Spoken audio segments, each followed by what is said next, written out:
Oh, hello. I'll just put on my arm guards while I'm waiting for anybody to arrive. I'm not having a good day arthritis-wise. It's because it's raining and it's been blowing a gale and it's been rather cold today. So I'm having to, put on my arm guards, which I hate doing because if they've got Velcro on and they stick to everything and everybody, and it's been that long since I put them on, I've forgotten how you put them on, to be honest with you. Oh, I had 3 people looking at me, now I've got 2, now I've got 4. Oh, hello, welcome. Welcome, welcome, welcome. Now I've got 5 people looking at me, so welcome, welcome. I'm struggling. Oh, hi there, Zoe. Hi, Penny. Hi, Connie. Hi, Bonnie. I was trying to put my grips on. I'm not doing very well, actually. I've not worn for a while. I'd actually forgotten how you put them on. It doesn't help because I've got a jacket on. Oh, well, I'll get there in the end. Don't worry about me. It's my arm guards. Oh, hi, Amy. I've got one on. I had to go and rummage about for them. I didn't know where I'd put them, actually. So you'll have to bear with me while I get them on. It's Velcro that you can hear. Oh, hi, who knows? Hi, Sean. Achoo. I take it your lovely son has given you his cold. Oh. Well, I was so cold before, I actually took my temperature and it told me I was hypothermic, so I put my jacket on. I've got the heating on. Hi, everybody. He hasn't given you his cold. Where did you get it from then? Did I get my pattern? Yes, I did. Thanks, Eva. Yes, I did. I've been very lax at replying to anything. I've been having spine problems, which is nothing new. And I've actually got my appointment. I don't know whether I told you that. I've got to go next Sunday to have my injection, which I'm not looking forward to because it blooming hurts, yeah. Blinking hurts when they do it. But the end result is okay, so you have to just and bear it, don't you? Right, I probably can't crochet now because I've got these on, but it's either that. Oh, your temperature's up, mine's down. Yeah, it will be nice when it's done. I appreciate it about a couple of days after I've had it done is when I appreciate it, but I don't actually appreciate it when they're doing it at the time. Yeah. Hi, Donna. Yeah, you get more colds and things. You must be run down, Sean. You're like me. I think I'm run down. So I'm taking all my pills now. See if I can make myself feel better. I ordered a book today, actually. It came today. I didn't order it today. It came today. And it's a knitting book, but don't panic, everybody. It's only hats. Oh, knocking everything down. It's hats. There we are.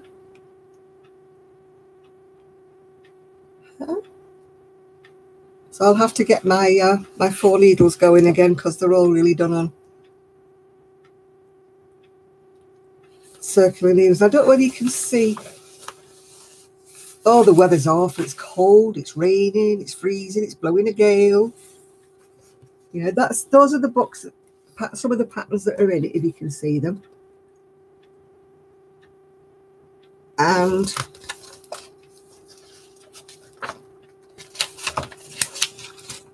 those are the other patterns that are in it. So I'm looking forward to having a good look through, even though it's knitted and I'll have to get my 5 needles out again. It's who stopped?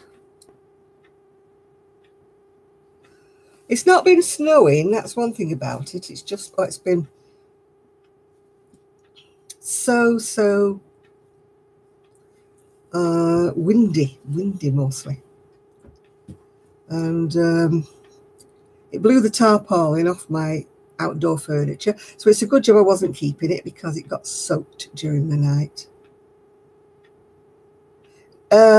No, there isn't any big bun beanies in this one. No, there is one that's you can convert it into a cowl. Oh, hi, Shad. Yeah, I know, knitting. Terrible, isn't it? But I do like knitted hats for some reason or other. I find that they're a bit warmer than a crochet one, unless you know how to do it. This one here is called a toofer. A toofer. It's one of those tie-up ones, and you can turn it into a cowl. Although I don't think it shows her wearing it as a cowl. No, it doesn't. Oh, yeah, it does. It does show her. Ah! Wearing it as a cowl. Yep. Oh, dear. Well, I did start an order. It's the Blue Curacao shawl by Doris Chan. Yeah, do you see the hat that got blown away? This hat went whoo, and they were chasing it up the street. I started a Blue Curacao shawl, but as I'm having to make it a lot bigger because she wanted it in fine yarn, I can't actually do it while I'm on here because I'm going to get muddled up. Because I'm having to increase it. The shawl's done in Aran. I'll see if I can find a picture.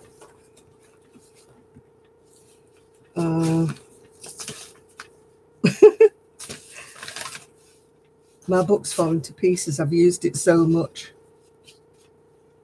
Oh, the Royals. It's the Queen's middle son's daughter, Princess Eugenie.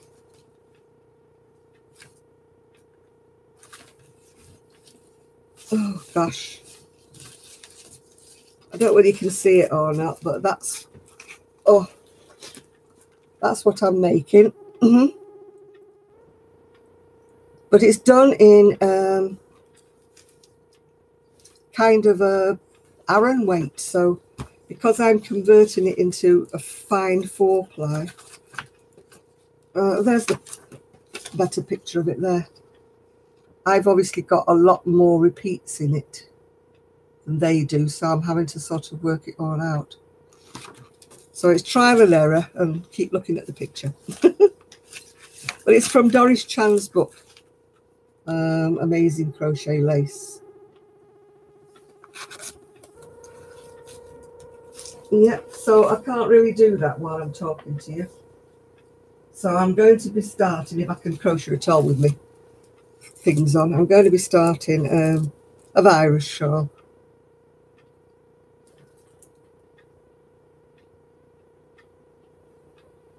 Oh, right.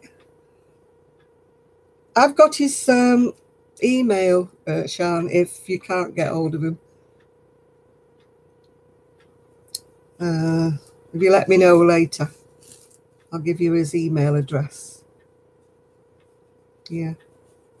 I'm going to be doing a shawl for my friend's mum. I don't really can see the colours actually too well. It looks blue, doesn't it, there? But it's not. It's actually lilacs and greys. Yeah, we've got quite a few princes and princesses, yeah. We're quite well endowed with them, aren't we? But I don't know whether I'll have to take these off maybe to crochet with. I was sat there last night reading because I couldn't really do much with my hands. Maybe when they warm up, I'll get them going again. I've not crocheted all day, so that's probably why. And I'm going to have to take these off. I'm supposed to wear them, but You can't craft with them on. It's the Velcro. It isn't so much the rigidity of them. It's the Velcro that gets me down. Yeah. Oh, I can't use circular needles. I've got to have them. Oh, I'm not talking today. I haven't got my teeth. I have to have one needle anchored. I actually knit on 5 needles with a knitting belt because I can't knit free at all. So I cannot knit on circular needles. Yeah, I wish I could. I wish I could. I bought quite a few, but can't use them. I can't knit wiggling about. My tension all goes to pot.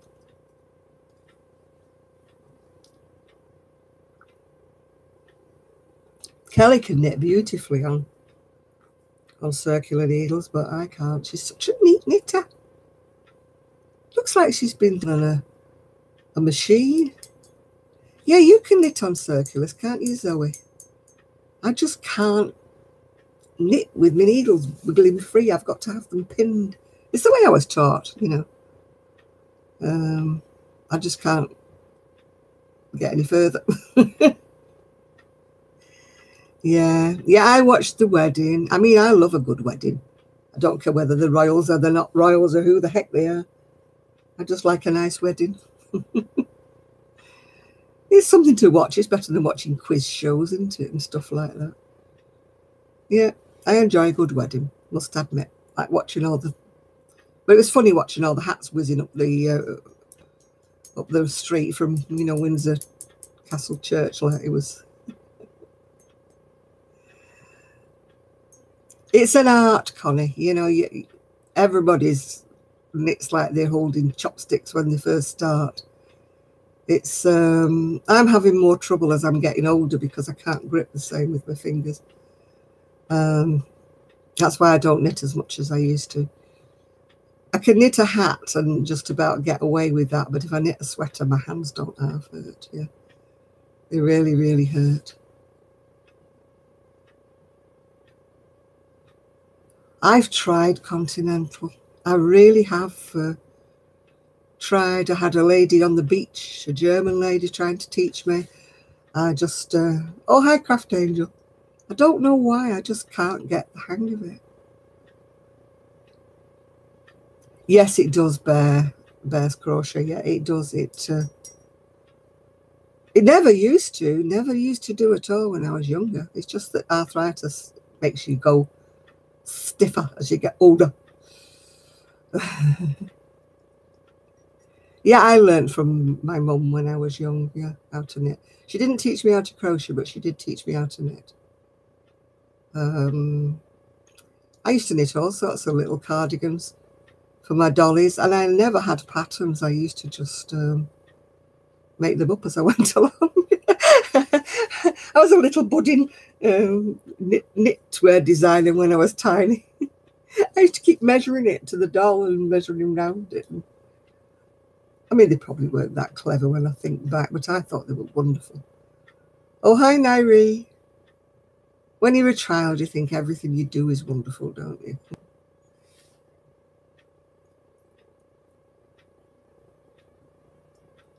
I used to knit the whole time and just crochet on the side, if you know what I mean.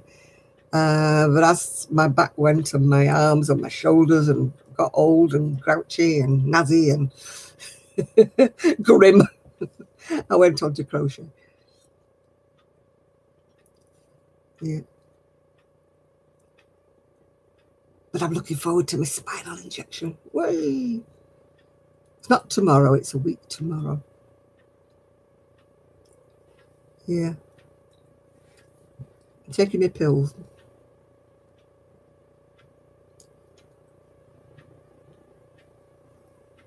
What I hate about capsules is if your mouth's dry, they stick to the roof of your mouth, don't they? You can't swallow them down.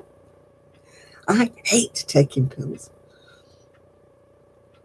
She does, yeah. They sew little weights in the bottom of the dresses in the royalty, but they obviously didn't with whoever it was that was looking after the bridesmaids, because Her knickers were on view for a split second on one occasion when she was walking up the steps with the little bridesmaids. Her skirt blew right up. Yeah. It blew one of the little page boys over. He fell over going up the steps. It blew him down.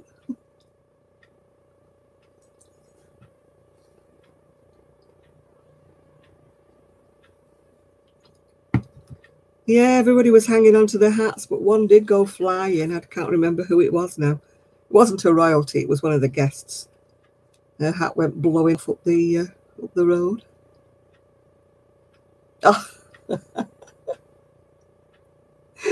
Well, they're only little. I mean, one of the bridesmaids was Robbie Williams' daughter. So she wouldn't exactly know much of the royal family, would she really?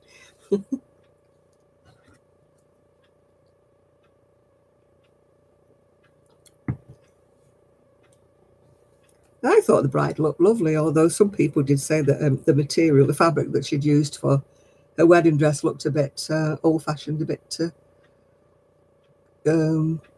curtainy, you know, like brocade curtains. But I thought the style was really nice. Just not ornate, you know. But I'm not a fan of ornate dresses anyway, says she who wears bright colours. But you know what I mean? I'm not a fan of big and flouncy. And I thought it was really nice that she didn't have a veil and that she was showing off her scar. No, I didn't see that one done, I must admit. Yeah, she said it was a thank you to the NHS or something for performing. She had scoliosis on her spine, so she had a big scar right down the middle of her back.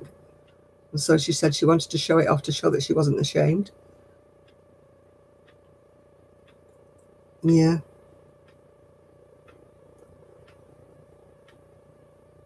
Much ado about nothing, Shad. Yeah, I like a good wedding. I don't care who it is. I'm not particularly a royalist, but I just like a good wedding. If it had been anybody else's wedding and been on the TV, I'd have still watched it. Yeah, I like a good wedding. It's better than watching a funeral, isn't it? Let's face it.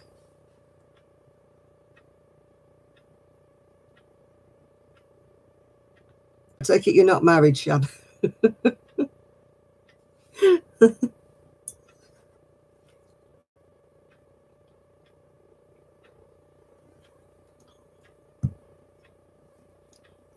I worked with a girl. She was on my staff when we had the shops. She was left-handed, but she knitted right-handed. She crocheted left-handed, but she knitted right-handed. Don't ask me why. But she used to swear that like knitting was ambidextrous, if you know what I mean. So it didn't matter whether she was crocheting or whether she was knitting one way or the other, yeah.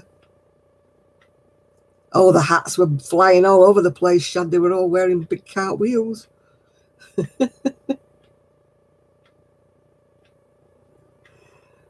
Yeah, no, I don't know whether she was taught to knit right-handed, but she just knitted right-handed. She just knitted the same way that everybody else did. I've never actually seen anyone knit left-handed. Maybe if I'd watched YouTube videos, I would do, but yeah, I don't quite know how it works. You know, I suppose you go from left to right, don't you? Instead of right to left. I told you the girl I used to go to school with, her mother was Danish, and she used to knit across right-handed, like, and then she would knit back left-handed, so she never purled, even though she was on straights. Oh, the choir boys, yeah, they were lovely. Yeah. I didn't think Andre Bocelli looked well at all. He looked ill. He looked all pale and peaky. Looked a lot thinner in the face than he usually does. I thought, oh, he doesn't look so good. But maybe that was just me.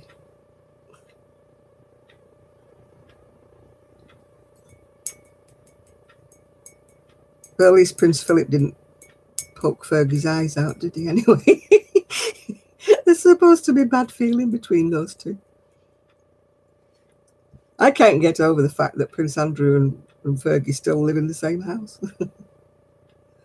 Oh, I would never crochet a wedding dress, not even my own.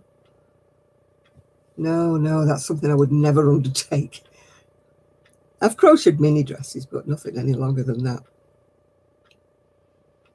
I've crocheted a long coat, like an open work duster coat one time, yeah. Mind you, I presume that Prince Philip can be an awkward one. Now he's 97, he's a crotchety old thing, isn't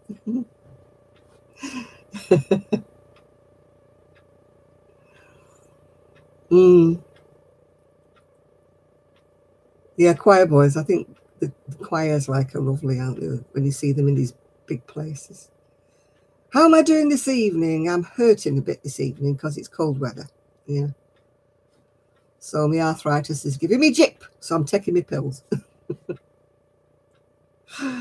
But at least we've had high winds, but at least we haven't had hurricanes over here. A wedding dress, oh my goodness, no. That would be more than a labour of love. Did you miss anything? No, you haven't missed anything. And I haven't started my mermaid's tails yet because the wool hasn't arrived yet. I sent from ice. It usually arrives quite quickly from ice, actually, but for some reason or other, this one isn't coming. I did get a message saying that a parcel is coming on Monday, so that might be my ice yarn, because I can't think of anything else I've got coming on Monday. So I'm presuming it's the ice yarn.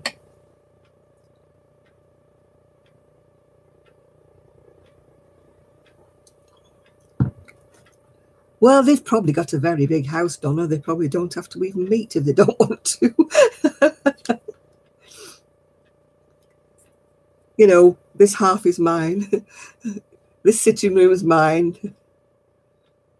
I'm hoping they're not difficult to crochet because, to be quite honest, I'm not looking forward to doing mermaid's tails. I was talking to Sonia the other day and she did 2 mermaid's tails in the crocodile stitch and she said, never again. Never again, she said. She wouldn't do them again. But I'm not doing mine in crocodile stitch. No way. I don't like the stitch anyway. I think it's faffing, you know. I've done a tea cozy in crocodile stitch, but that's been it. Yeah. That Jen Cherry, you know, the one I keep telling you about, what she calls Star Lily Crochet. She's been doing some hand warmers with a crocodile stitch all around. You know, the top of them. They look quite nice, yeah. Yeah, apparently they still get along. I've heard that rumour, yeah.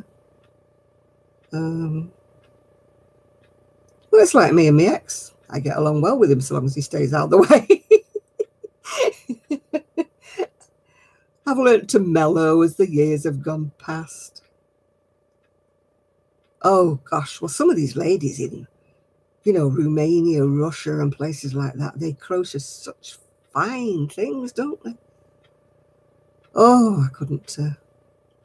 I can't hold the little hooks anymore now. I have trouble with the hook.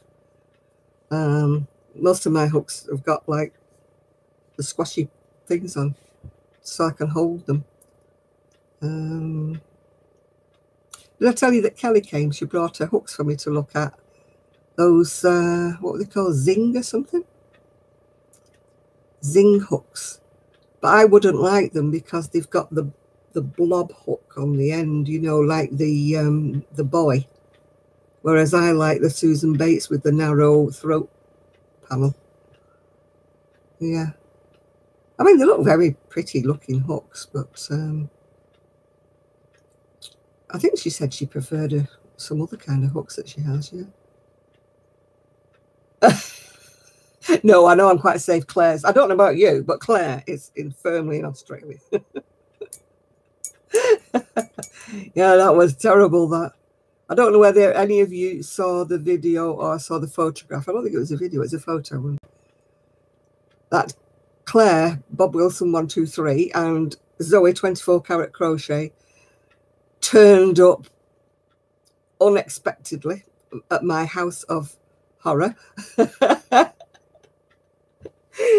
Kelly knew all about it and she didn't tell me. And I thought it was a bit odd because Kelly said, can I come up for an hour? She said, I've... I thought it's a bit odd. And then the doorbell rang and I thought, who's this? And I nearly dropped. I was like,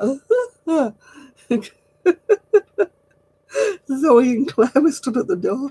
And my house was in its usual state of undress, you know. Oh my goodness, it was terrible. I'm hoping when I get my injection, it was funny. Yeah, it was. Was my face a picture? Was when he came to the door. It was good fun. We did have a good time, all laughing. It was a surprise. It was a shock. But you know, when your house is all upside down and it's messier than usual, and I was thinking, oh no, oh no, please don't look at my house. It'll never be straight. It'll never be straight. Kelly did help me on Monday. We did sort out, and we made executive decisions over things I've been keeping and put them in bin bags and put them in the bin. Yeah. There was a sweater that I was supposed to be unraveling and it didn't unravel very well. It was all knotting up. So I said to Kelly, that's it now, just put it in the bin.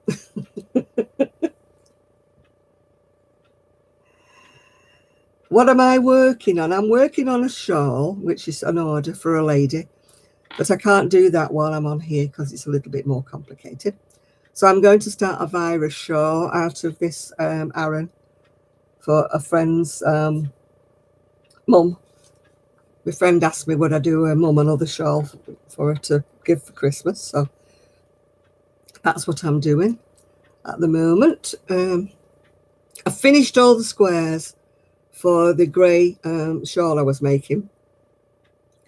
But I haven't spread them all out, you know, to put them in the right... My house is forever messy. It's not messy as in the fact it's got things thrown about that aren't related to craft. It's just a messy crafter's home where everywhere you look is got crochet hooks, magazines that belong to crochet, you know, on every surface there's something, there's a pile of something. But it's not like what I call general mess. You know, it's not, you know, I don't leave like bottles and cans and things lying around. Yeah. But, oh dear, that's what it is, yeah. I finished the cardigan off that's in the background. Finished that off. Yeah, it is odd. It's if I tidy up, I can't find anything. Like I tidied up that bar of soap and I still not found it. 3 weeks ago, I bought a bar of olive soap because I've got dry skin. Put it somewhere safe and I still have not found it. And I still not found my bag of, you know, the little embroidery motifs that you sew on baby things. And I've got a big stash of them somewhere and I can't find them either. No, it's not filth. It's just clutter. Crafty clutter. That's what it is. Crafty clutter. That should be my other name. Urban Gypsy Crochet, aka Crafty Clutter. If ever I'm thinking of a new name, that's what I will have my name as. Crafty Clutter. Do you like my weirdo necklace? Yeah. It was £25 from, oh God, what was it called? Wallace. And I got it for £5. So it was still on its little, never been taken off. No, still haven't found the map yet, but we haven't finished yet. We haven't finished. There was the magazines and that we didn't get to. So I'm hoping and thinking it's in there. I know the soap's not in there, but we never got around to sorting out the books and the magazines. because I was going to do that for Sean, or whoever Sean gives them to, because I have a lot of those amigurumi little freebie things that came with magazines and stuff. And you know what my thoughts are with amigurumis? My thoughts are, no, never. Nay, nay, nay, never. So I thought it's a shame to just leave them all like hanging around when somebody could make use of them. So I used to always send them to Karen Kazalistic, but as she's in love these days, she's not been doing much crochet. So Sean belongs to a knitting and crochet group, so I was I've done that before. Sean, I've my glasses on top of my head here. So Sean belongs to a knitting and crochet group, so I thought I'd send them down to her and let her distribute them to whoever wants to crochet little animals. Oh gosh, the weather's been really windy here. You know, it's just, I tell you, it's blown the tarpaulin off my decking furniture. Now it's soaking wet through, so it's a good job I'm just throwing it away anyway. I need my son or Tony to carry them through to the front of the house, and then I can phone the council and get them to come and pick them up, because I'm fed up with seeing them. They've gone mouldy because they were meant to be conservatory furniture. They weren't meant to be outdoor furniture. And as the fact we live in such a wet place, yeah, they just got soaking wet, and even though they were covered up, and they've just gone mouldy, so I'm throwing them away. So I don't trust these people who say they're going to take them away for you, because then they just throw them somewhere and you finish up down a country lane somewhere making an eyesore. So if I get the council to come and take them, at least they'll take them to a proper site and dispose of them.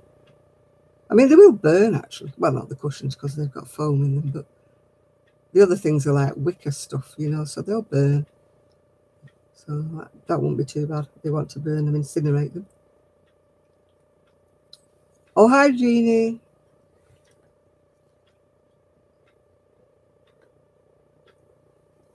Yeah, the weather has been a little bit blowy, a little bit blustery on the prom. Oh, hi, Amazing. Hi. Still only got 2 nails on that hand. Don't they look odd? I can't bring myself to cut them off, though, just because the others have gone. Yeah. And that hand's only got 2 as well now. My nails are just breaking off. What am I working on? I'm working, well, I'm supposed to be starting a shawl, but I haven't actually started it yet. I want to see you wearing your witch's hat, unless you've got it on in your video, because I haven't watched your video yet, Zoe.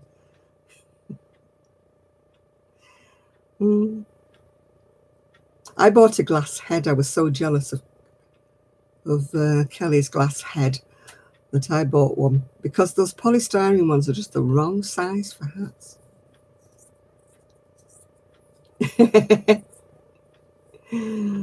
So I've now got polystyrene heads somewhere or other. Well, they're okay if you're doing children's hats, yeah. Oh, you've been making a teddy.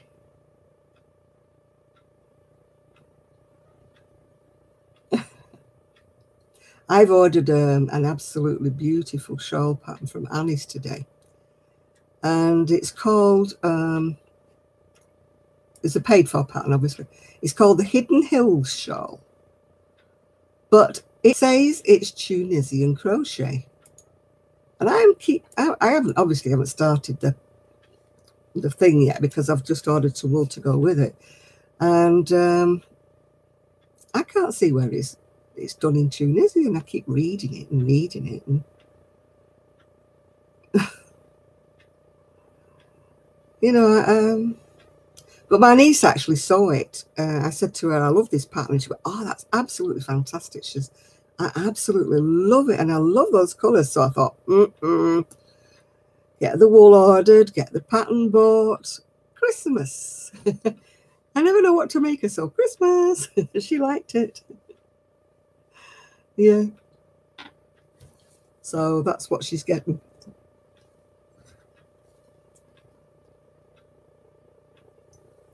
I just hope I can do the pattern now.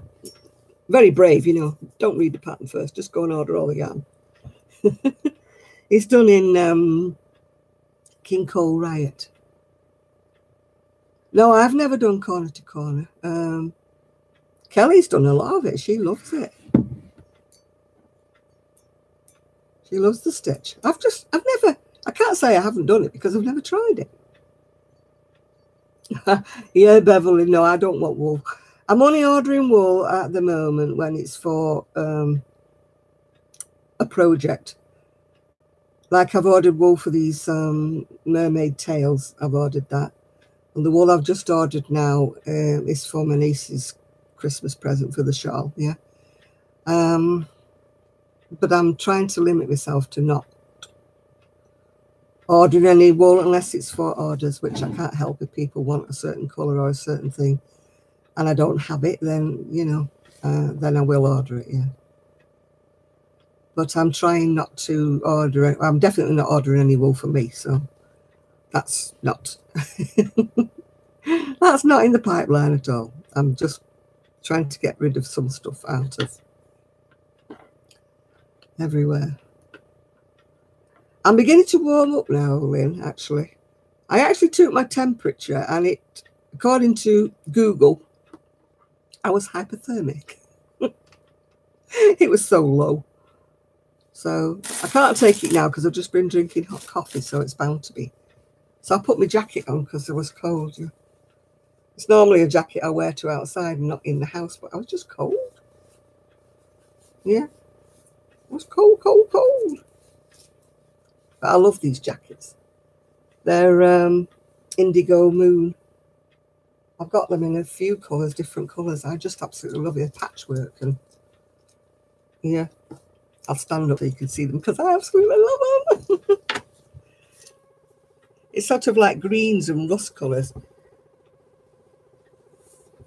Sue keeps saying this is her jacket, not mine. Because this is her colours, yeah.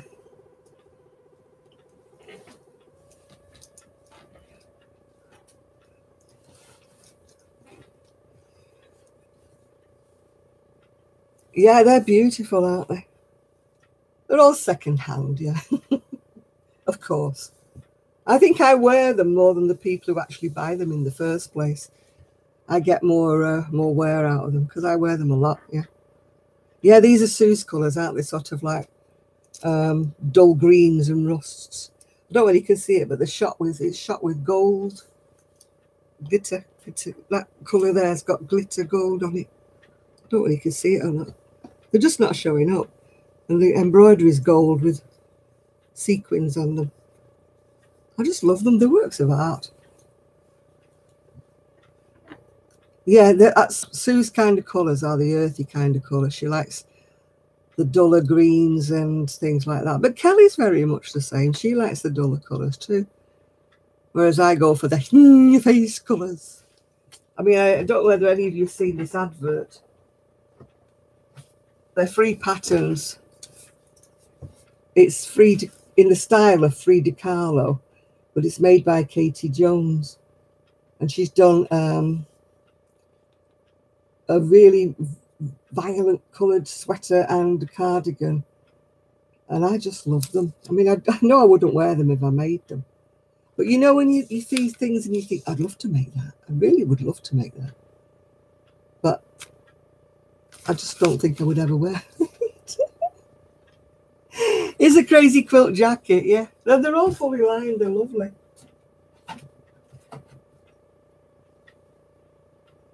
I haven't worn my furry jacket. Yeah, they're all fully lined, yeah. I bought a furry jacket last year or the year before. It's cream fur, imitation fur, of course. Nylon. It's from a nylon. And I was thinking, I was sat today and I thought, you know, I'm sure I bought a furry jacket. And I looked at the back of the wardrobe and there it was. I thought, And another thing I've only worn once is I've got a black cape with a hood with fur around it. But it only fastens with one hook and eye there, so I need to.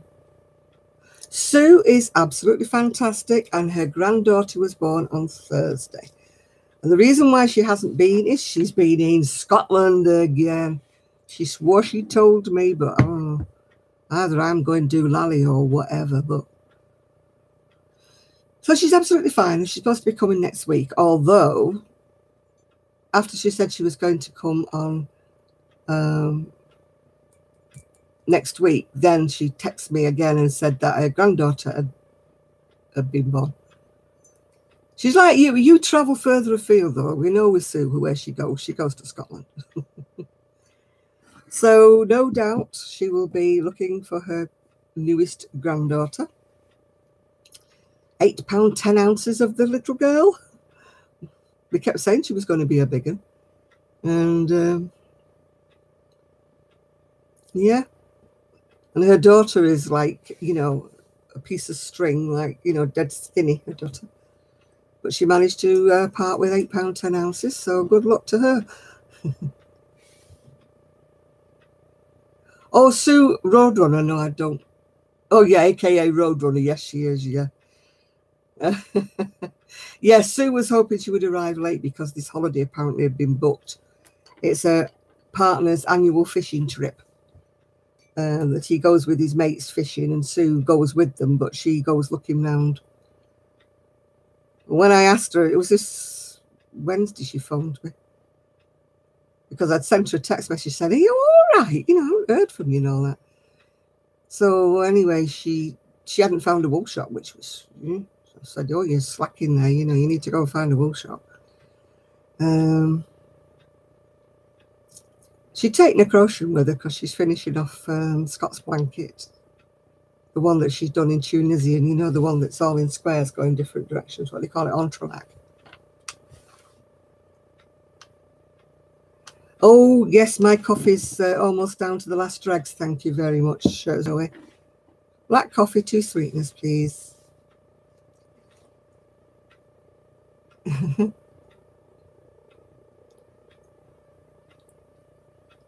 Oh, you've got your tea. Righty-ho, coming up, yes. I actually bought myself a mango machine. It's supposed to be vitamin power. Apple, mango, orange, and banana smoothie. It's probably got doodles and doodles of sugar in it, but it says it's naked anyway. I'm not naked, just the fruit is. It's got vitamin C, zinc, vitamin E, vitamin B1, I think. It's supposed to be one of those naked things that doesn't have any other junk in.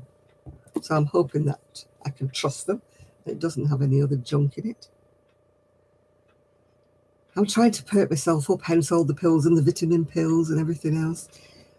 I did ring the GP the other day and told her I was still knackered, and she just said, "Well, your blood tests just showed you were short of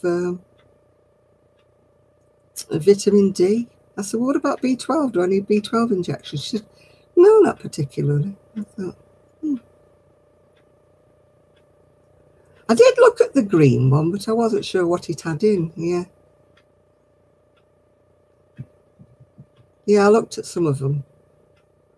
But one of them mentioned nuts or seeds or something, and I thought, no, you know me, Anna. I know I'm very bad at veggies. I'm very bad at I like sprouts. I could have sprouts, couldn't I, every day? Although it might be a good idea that I live alone if I was eating sprouts every day. And I quite like cabbage, you know, with cheese. I like broccoli with cheese.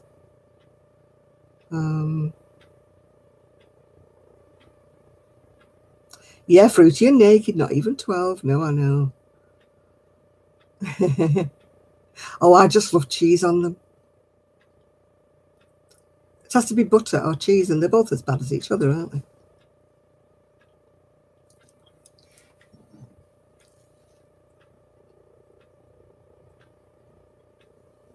I don't like kind of vegetables with nothing on them. Yeah, I love it. I shred the cabbage and then I do it in the frying pan. Not with any oil or anything, just cook it in the frying pan and then I put cheese on it. I love cabbage and cheese.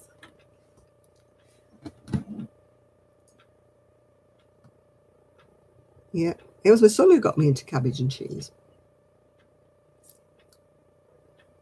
The one thing I don't like that all Americans seem to absolutely adore is mac and cheese. I do not like macaroni and cheese. I can't understand why you all find it gorgeous. I find it absolutely tasteless and horrible.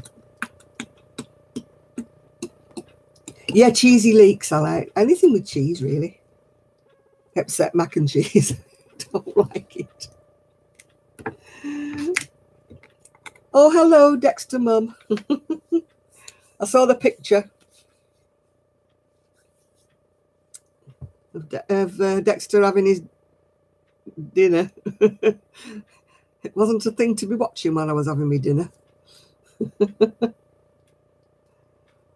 Big pot of coffee, big pot of tea, load of cold drinks, and a huge plate of biscuits. Yeah, well, I've got my naked drink, whatever it is. I'll see whether I like it or not. Yeah, I was just eating my dinner and I'm prowling through Facebook and there's blinking Dexter having his rat, which was not very nice. Mac and cheese. Now, I might have mac and cheese with bacon and tomatoes, yeah. But mac and cheese just seems totally uninspiring and I don't know why. What makes it tasty? What do you put in mac and cheese to make it tasty? Oh, everything does taste better with bacon, yeah. I could never be a vegetarian because I couldn't give up bacon. Snacks tonight, I've just got Nestle's Crunch. No, I don't know why everybody loves it. I just think it's... Ugh. Yeah, you have to have some kind of zip with it. You must have to have some kind of oomph with it. Otherwise, it's like bland nursery food, isn't it?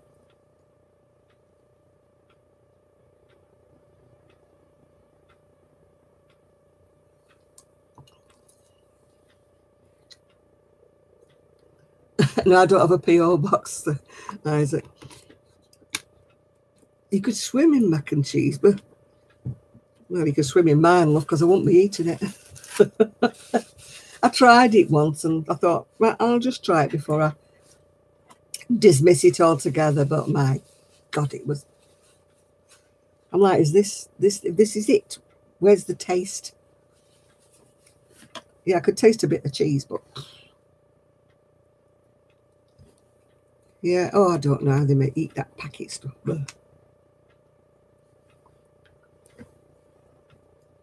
That might sound a bit better.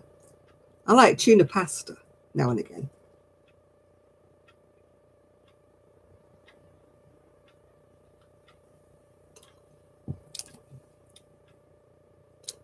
It tastes a bit weird, this mango machine. It tastes a little bit plasticky. No, I don't like... I'm not a lover of pasta. I don't understand why everybody raves about pasta this, pasta that. To me, it tastes like boring, you know? I'd rather eat... Do I enjoy cooking? No. I'm one of these can't cook, won't cook, don't want to cook people. I used to do. I used to cook when I was younger, but now I can't stand long enough. Baking, no, I'm a diabetic now, so I don't bake anymore. Because I love homemade cakes and things, and I would just eat them. And no, I've got to limit. I know I've got my crunch, but this is my Saturday treat, and I don't eat it all. Yeah. I gave that really sweet Galaxy thing to Sue.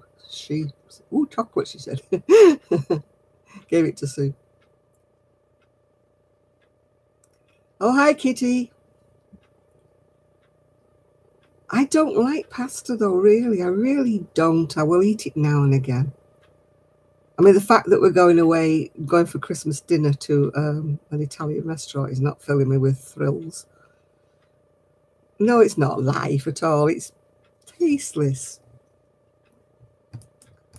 It doesn't have a taste, pasta.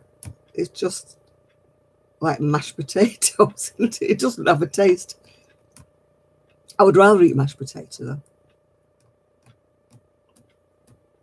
Yeah, I like a home cook. I went to my son and daughter-in-law's on Sunday, and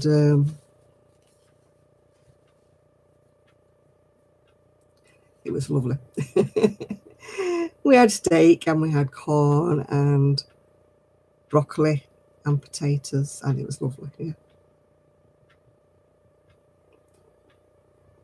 Yeah, the pasta that you buy that is fresh pasta is marginally better. The dried pasta is just ugh, doesn't taste of anything.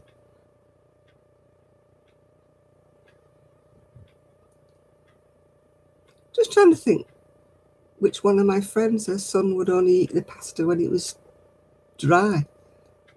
He would sit and crunch it. He didn't want it. Oh, hi, Evie. He didn't want it when it was cooked. He would just sit and crunch it when it was raw. You know, like people eat crisps or chicks. Manchester is getting very wintry. It's blowing a gale. Yeah. It's blowing the trees all over the place, blowing my garden about. Nearly blew Diddle Gigi off his feet the other day. It was so windy. Right, okay, Zoe.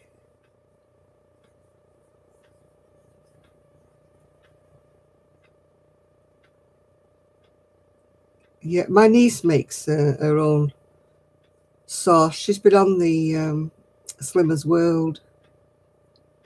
But to be quite honest, I can't see that it's done a lot of good so far. My other friend Hayley from Hayley's Hats, she's done amazingly well with the Slimmer's World. In fact, she's like an ambassadress now for it. She runs her own group. Yeah, see you later, Zoe. She's done really, really well. She's lost absolutely. Yeah, I don't mind pizza so much if I get it from a restaurant, but I just... No, not Swimmers, Slimmers. Slimmer's World, yeah. It's a kind of a diet thing, a bit like Weight Watchers and stuff. But it's called Slimmer's World. It's my accent that sounds like swimmers. Slimmers.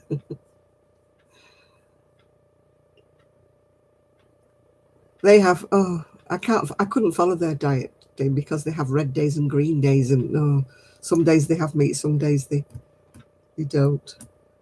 You're a little bit late for Zoe. She's just left us. LM, she's just gone, Zoe. She's just gone to watch a program.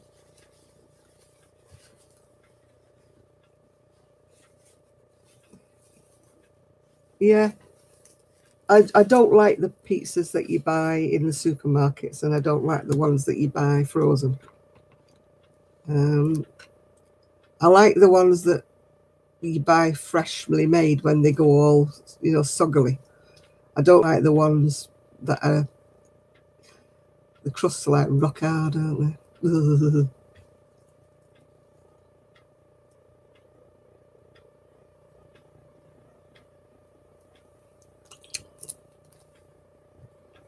I'm not done anything yet. You're making me feel guilty now. I need to start. I need to warm my fingers up because they're sore. So I need to start. I shall get my trusty chart out that I got from, what you call Lisa Pine Notes. I can only do it from a chart. I've tried watching other people's videos and stuff like that, but no. I can only do it from the chart.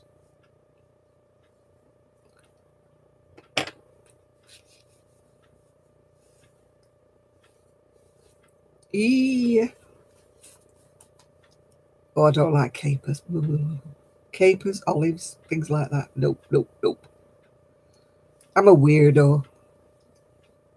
Oh, I've never had dessert pizza. It doesn't fancy it having it with.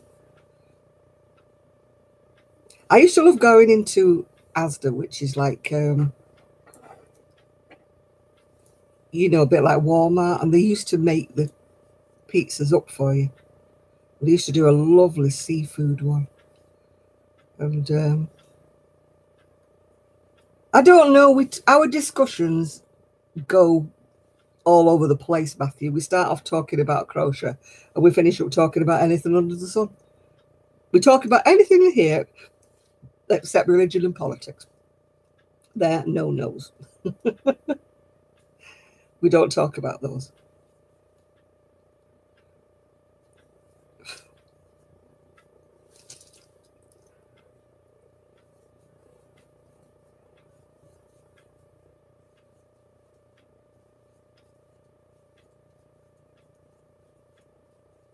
Yeah, Asda is owned by Walmart, but they don't sell anything like they sell over in the States. Yeah. They just don't. Kelly's not been on yet. No, Sean's been on, but she's full of a cold. I don't think whether she's still here or not. I think maybe she's gone. Oh, somebody telling me somebody saved one of my Pinterests. Etsy isn't doing well at all, Isaac, because I still haven't listed anything on it. So how can I sell things when I don't put them on?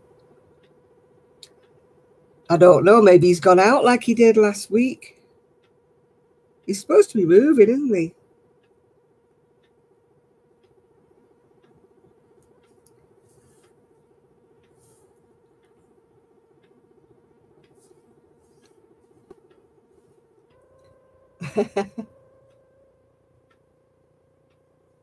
I did look at your website, yeah.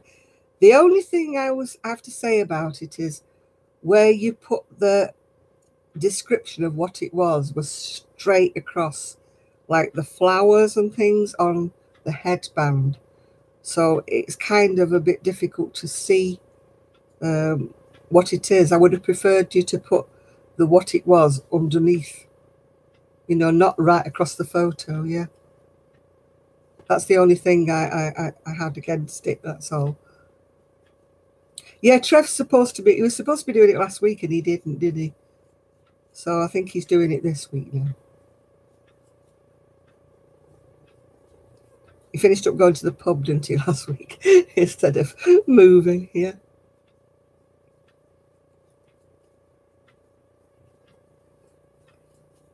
Yeah, if you look at your web page, you'll see what I mean with the lettering is rather big and it goes like a big white band right across what you photo.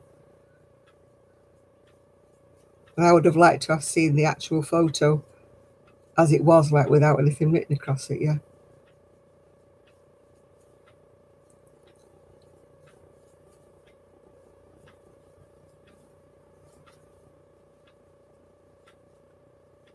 Yeah, he's putting his boat in not dry dock, but he's putting his boat in the marina and he's moving back to his house, I presume, for the winter. Yeah, just tell him that it's a bit big, that white banner thing that goes right across the front of the, especially that little headband with the flower. It's straight across the middle of the flower. So it doesn't, you know, doesn't show you.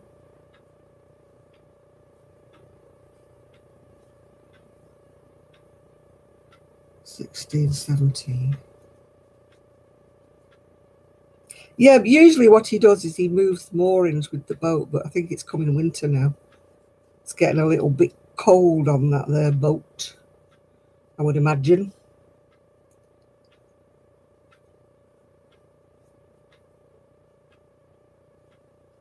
Well, that looks a bit big, doesn't it? Never mind, I'm sure it is. What's my favourite place in the UK? Well, I would really supposed to have to say Manchester because that's where I live, isn't it? But I I don't know really. There's a lot of nice places in the UK. A lot of places more picturesque and, you know, yeah, York is very nice. I like York.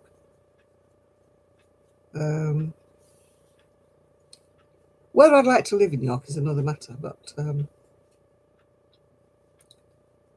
a lot of places I like visiting, but I don't know whether I'd like to actually live there, if you know what I mean. They're okay for the summer, you know, like places like Bournemouth and places like that are all right for summer, but I would imagine they're a bit boring during the winter.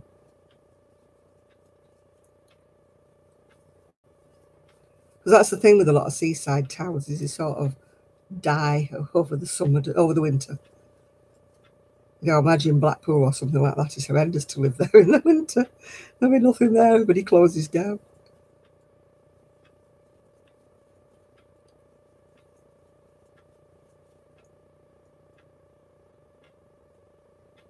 Yeah, seaside towns are. That's why you can rent places really cheaply if you're going in the winter. Yeah, I mean, my mum and dad used to have a big static caravan, and there was people who used to live on them during the summer. But because the site closed down in the winter, they used to go and rent places, you know, seaside places, like the seaside flats over the winter, because they were very cheap rents, because people just wanted them to be, you know, kept in use over the winter.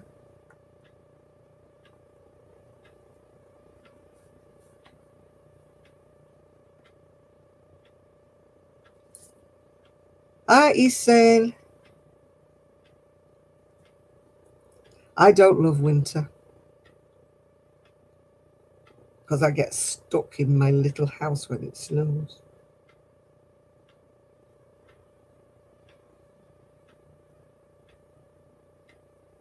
Yeah.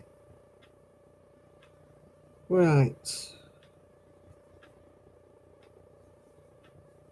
That doesn't look right. It looks like it's pulling. But never mind. You've got a beautiful sunny autumn. We got a wintry wet. It was nice the other day, though, I must admit. Calling it names, and it really was nice the other day.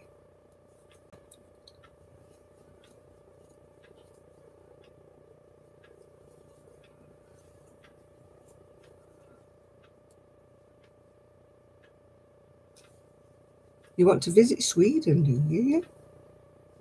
I'm not doing very well here, am I? Trying to concentrate on what I'm doing. I should have done something like a granny square. And I know what I was doing. That's why I always try and pick something really easy when I'm crocheting, when I'm talking to you. I should have started this earlier, and then I would have been more in the swing with it. I want to go on a cruise. That's my bucket list, is I want to go on a cruise. Not once to Sweden, though, and things like that. Oh, hi, Esther. I want to go on one when it's warm. A Mediterranean cruise or a Caribbean cruise, something like that. Where I could sit on deck and do my crochet. Oh, I know they're expensive, yeah.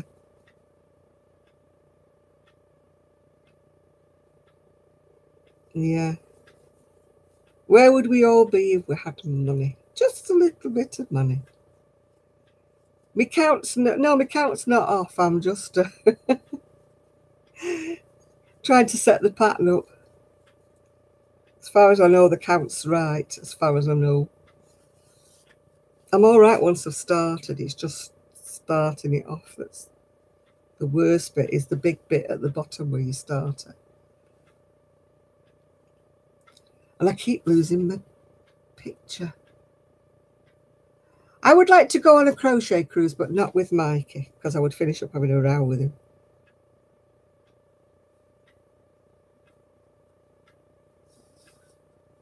If he started telling me what to do, I would be telling him where he got off. Don't you talk to me. I know about crocheting and you'll ever learn.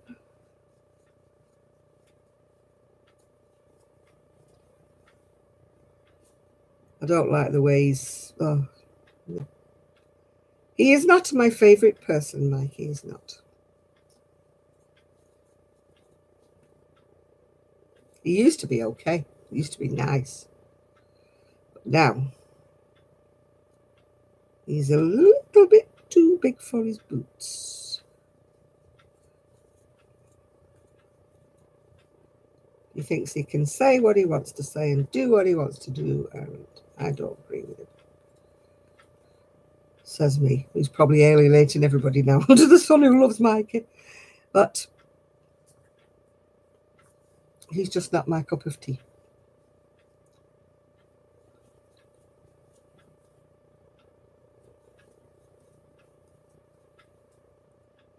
Yeah, he used to be a nice guy. He's just gone too full of himself now, to me. Believe in his own hype. Happens to a lot of people who get famous. Who is he? He's Mikey in the Crochet Crowdy. And he runs these crochet. Yeah, he is. He's like a caricature of himself now, isn't he? He runs these crochet cruises and he does these tutorials. And he used to be a really nice guy, but now he's like full of himself, if you know what I mean.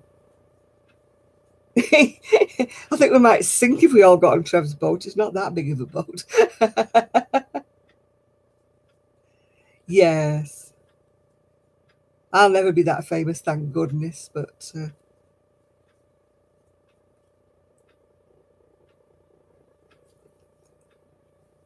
yeah, Mikey from the Crochet Crowd, yeah. I don't like the way he's so camp. It's just so phony. You know, to me, it's phony anyway.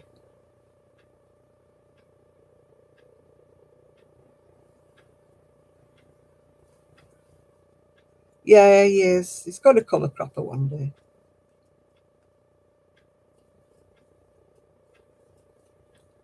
You know, people who do that sort of thing for a living, it catches up with them. They've got a limited shelf life, let's just say. And then one day he's got to be an also-ran, and the next person who is the best thing since sliced bread will be around, won't they? That's the trouble with being famous. So, you know, you're only famous for so long, and then people kind of go off you and get fed up with you. Yeah, chocolate buzz and button's eyes, yeah. And most people don't seem to realise, you think that they can just churn out the same old stuff. It's like the same with film stars, isn't it, and singers, you know. They're very, very famous and everybody wants them, can't get enough of them, and then all of a sudden, rug goes out from underneath them and nobody wants to know. Nobody wants to buy their records anymore. Nobody wants them in the film anymore. You know, it's just one of those things, isn't it? You just have your 5 minutes of fame or whatever it is. And then if you don't safeguard yourself, then you're stuck.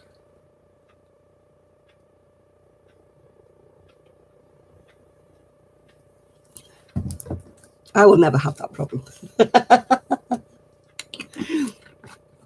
I will never be a crochet diva. Oh, your mum's going out now, is she? Where's your sister? Your sister in with you? Has she gone out as well? Poor little Isaac all on his own with Dexter.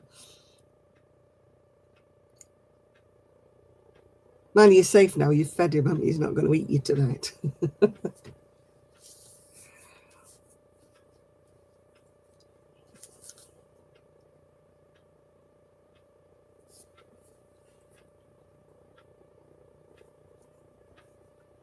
I do a lot of the time, yeah. I get to the stage sometimes where I've got too much I want to make and I don't know what to start next. It's never that I don't have anything to start. I get overwhelmed when I've got like too many. Yeah, you're right there, Craft Angel. There's too many people. I'm not picking on Mikey here. I'm just... All right, bye, Mum and Al. No, there's too many people. You see it all the time. You see it with footballers, don't you? Film stars, you see it. They get too big for the boots and they start. Oh, right. Well done, Mum. I've got to crochet some hats. It's getting winter. It's getting cold year's time. Ooh, black and silver sparkly beret. It's not a raspberry one, though. Raspberry beret. Like Prince. Was it Prince that did that? Yeah, it was, wasn't it?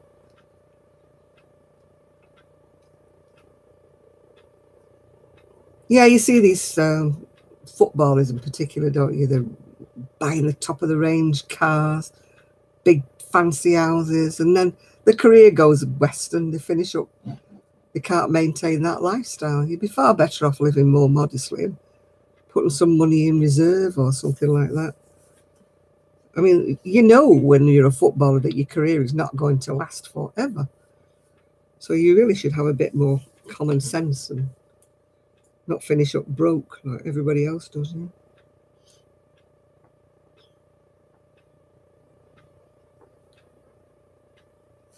I'm going to sneeze. I'm going to sneeze.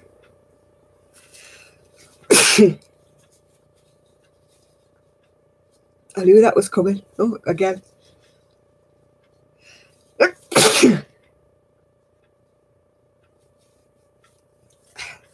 Perhaps Sean's given me a cold over the internet. You giving me your cold, Sean, over the internet?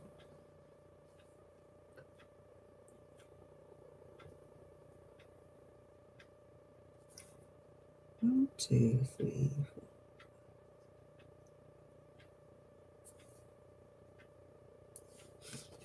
Oh dear, I think it's 10.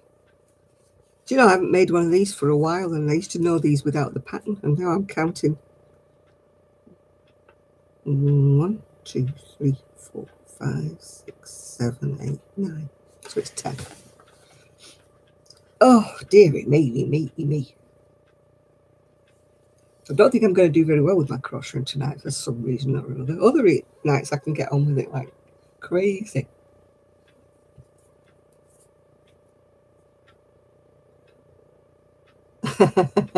Yeah, seaside mum, yeah. Yeah.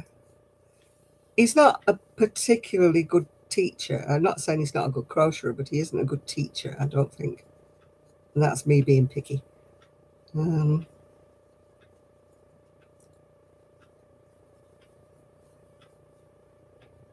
Oh,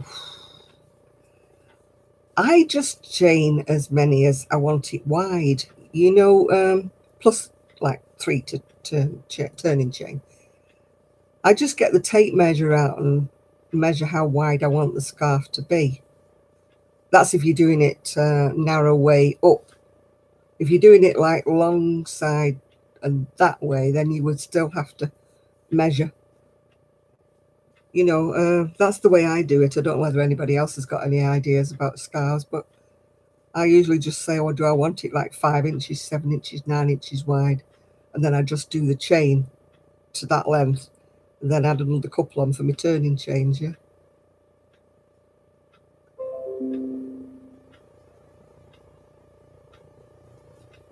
Unless anybody's got any different ideas to help Emma? Oh, Bag a Day Crochet. Yes, she does some absolutely lovely things. I'm way behind on her videos. But I do like watching her, you're right, yeah. There's quite a lot of people who've got very interesting. There's too, in fact, there's too many, as far as I'm concerned, for watching videos. It's not that there's too many videos, it's just that I like so many people, and that there's so many to watch when you like so many people. It's kind of like a day job, isn't it, to follow them all? There's some really, really good people on YouTube at the moment.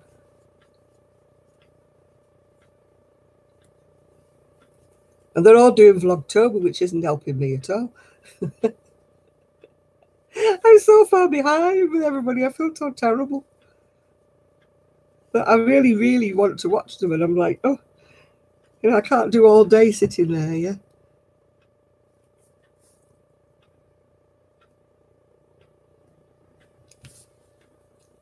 I would have my bottom ache. I suppose I could watch it on my tablet, but I like the big screen. I'm spoiled. I like watching it on the TV. Yeah, I should do that, really. I should sit in the front room while I'm crocheting or doing things. But I tend to walk from room to room to room. And when I watch them on the TV, I can't make a comment. So I like to watch them on my PC, and then I can put a comment. But then my chair's uncomfy.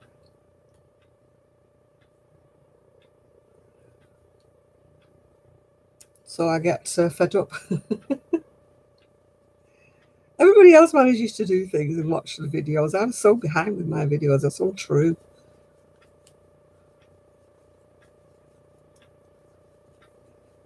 I want to watch Cozy Crochet Corner, whatever she's called. When she came over to England, she did all these little videos. So I want to watch those. And I haven't watched any of Crochet Luna's for a bit either. Need to catch up with hers.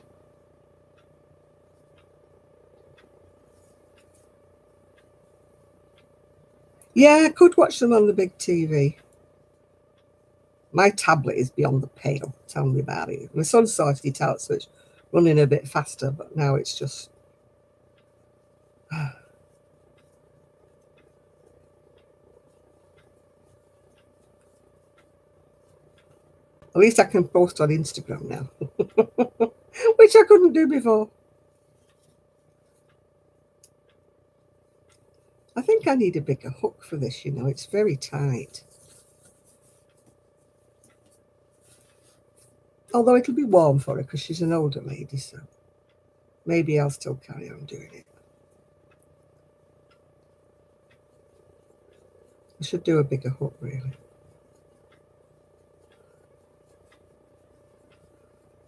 Might be going to be too stiff for her.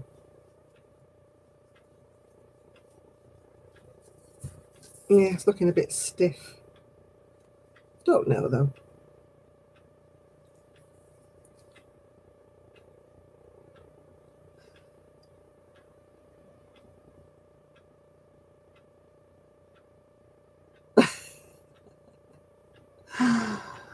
I cannot watch half of the YouTube videos that I want to. I'm terrible. I wish I could. Wish I could. I'm just trying to debate on whether that's too stiff or not. I don't know.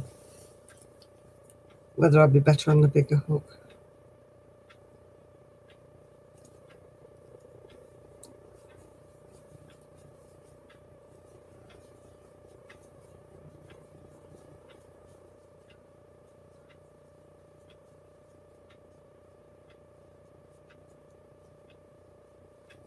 I don't know. I don't know. I know it'd be warm if it was on the smaller hook, but would it be too heavy? You know, she's an older lady, and I don't want it to be too heavy on her shoulders. Although it's not looking too together, is it? No, I'll carry on. Maybe I'll change to just one size bigger hook. Oh, my necklace. It's... Oh.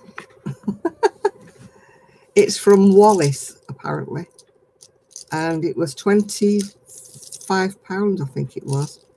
But I got it off eBay for a £5, I think it was. Yeah.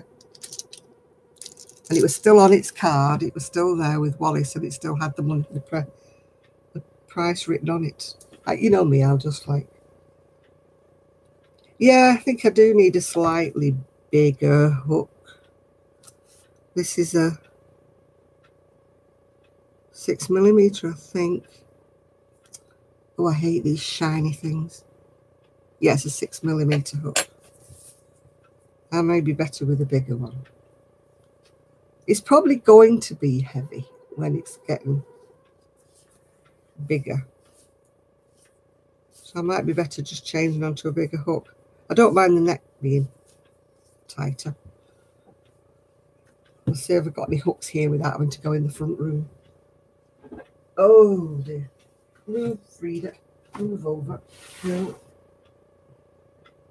I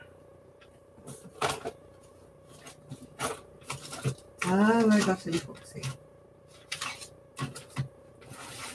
I've got my short Tunisians here. I know I've got those. Got my short wooden Tunisians. Tunisian, as the Americans call it.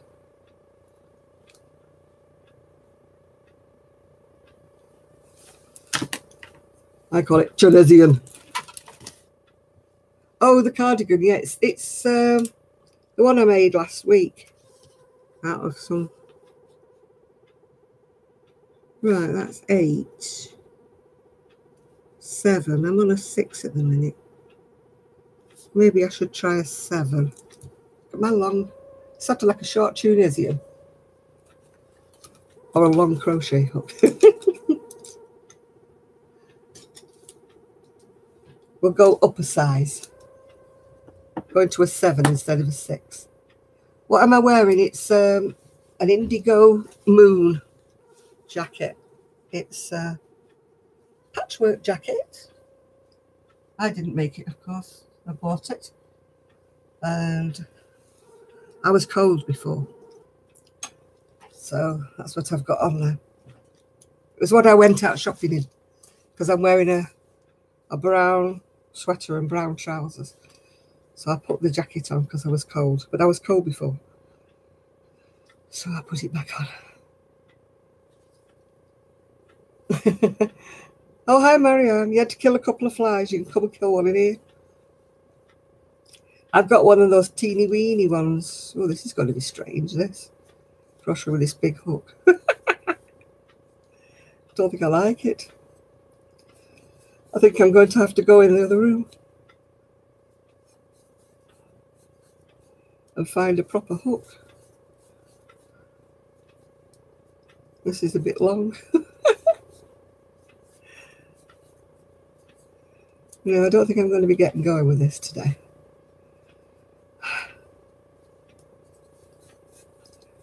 Well, we need our Trevor, wherever he is. If he's gone to the pub again and left us. Or maybe he has moved house, yes. Oh, thank you, Marva. And Marianne, thank you. No, this hook is driving me bonkers. I don't get on very well with bamboo or wooden hooks. I don't know whether you do or not. They squeak. 2, 4, 6, 8. They squeak. Squeakety squeak. No, I don't like that hook. I can see me not doing anything tonight, you know. I can see me not doing anything. It's meant to be a Tunisian, so that's why I'm not getting on with it. I need to go and get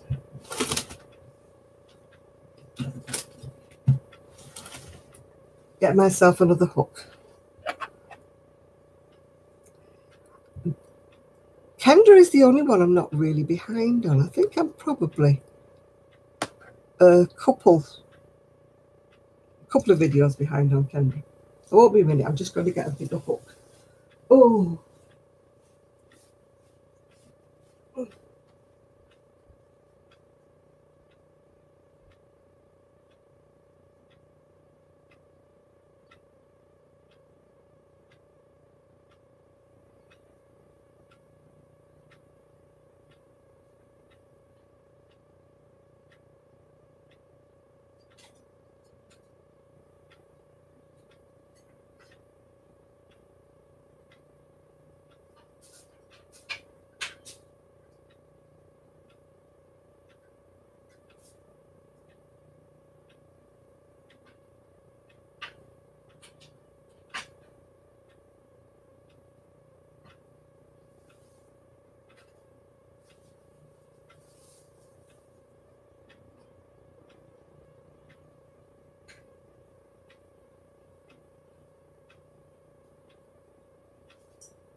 It doesn't help when you start through your crochet hooks and knock half of them into the bin.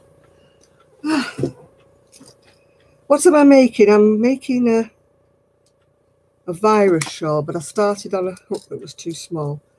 So now I need to see which one of these. I hate these plastic hooks where they don't tell you what size they are. That's an 8. That's a 9. Is it? Yeah, I'll try the 8. I'm making a virus shawl. Just started it. And already in a mess. Because my tension was too tight. Oh dear, never mind it. Never mind. Yeah, Frida. Have you seen those free patterns for in the style of Frida Kahlo? What time is it at my place? It's 22:27, so that's 10:28. There's 5 free patterns in the style of Frida Kahlo. You have to Google them on lovecrochet.com. They're designed by Katie Jones. I mean, I absolutely love it, but I know I would never wear it if I made it, but it's gorgeous, isn't it? Me, no, I'm a Grinch.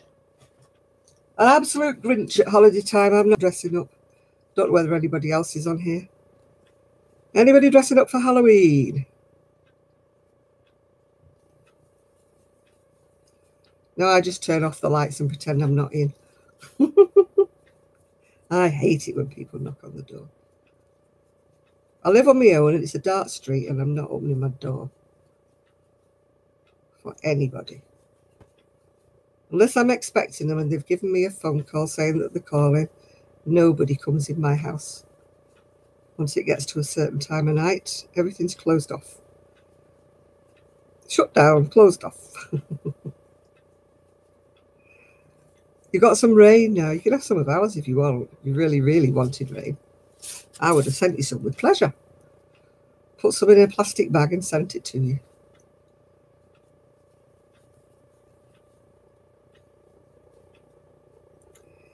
The only reason I do Christmas is because my younger niece comes up from London with her children, and it's really, excuse me, it's really the only time I get to see the children, and so that's why I go out at Christmas.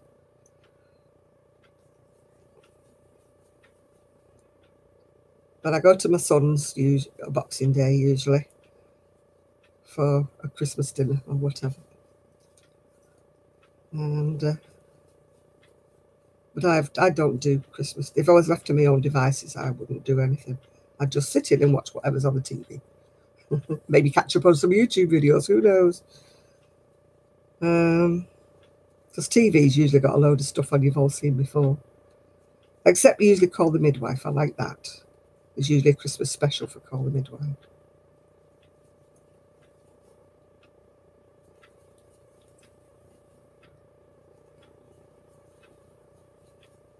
Now it's getting near to bonfire night. They'll be setting off fireworks everywhere. And that upsets little Gigi. He doesn't like them. He starts to shake. Yeah, Call the Midwife. Always have a Christmas special. I like that.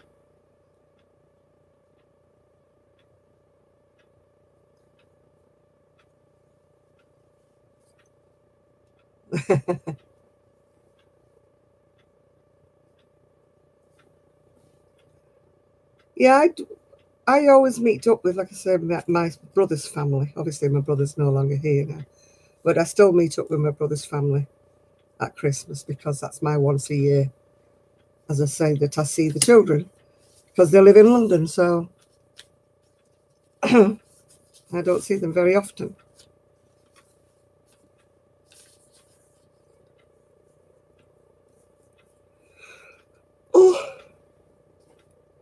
Oh, honestly.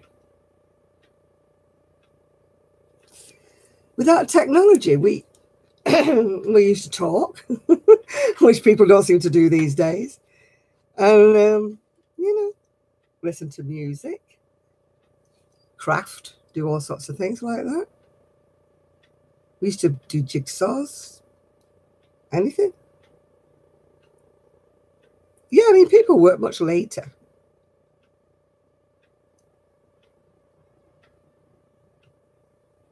Okay, Eva.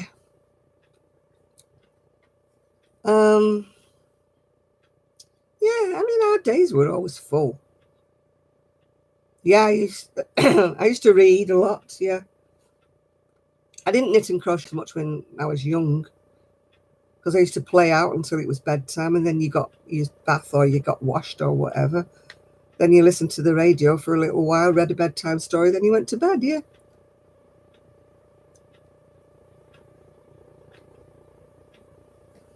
You become dependent on it, you see, Matthew. If you didn't have it, or you'd never had it. Oh, hi, Miriam. Bye, Evie.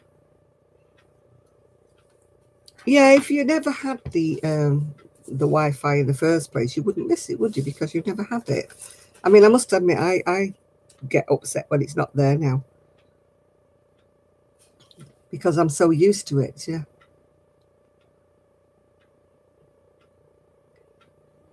Yeah, I mean, I've been without Wi-Fi for a week or so at a time because, you know, they haven't come and, you know, sorted it out kind of thing, yeah. I'm doing very well, apart from the old arthritis, but apart from that, I'm doing okay.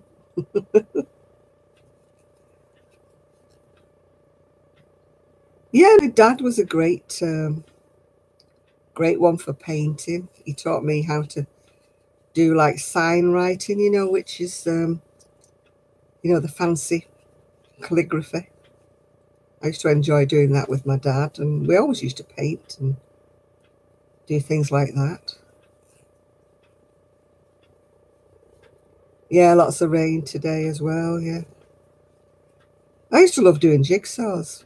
You know, it'd take you ages. You used to put them on the table and then cover them over with a heavy tablecloth so that you could use the table, you know, for your dinners and things. And the jigsaw would still be underneath, waiting for you for the following day. We used to love doing jigsaws as a family. People would wander past, you know, and put a piece in and then wander off again. It was kind of like a big joint event. I used to hate it when I've been studying this jigsaw for ages, not being able to find a piece. And then my brother would walk past and go, pick a piece up and go, plunk, and put it in the right place. And I'm like, I'd been looking for a piece for hours to put in that space, and he used to do it. Walk past and see it right away. I used to get so cross with him. Oh dear. Well, I lost another cousin this week. My generation are now going. It was my mum's generation that were all going one by one. There's none of my mum's brothers and sisters left now. The last one died a couple of years back, and now I'm on to the cousins now. I'm thinking, ooh, my turn soon. I can't do tutorials. Honestly, I cannot, Miriam. I haven't got the technology. I haven't got the whatever.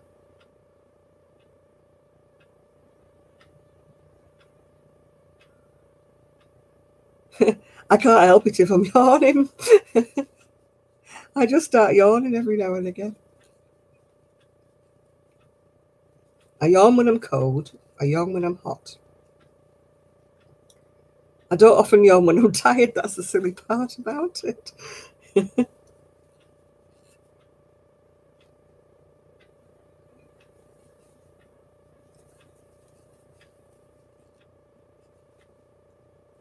We had a very, very small house, and we had a very big square table, a really solid big dining table square that we used to use for everything, you know, all kinds of puzzles, games, everything. We used to play on the table.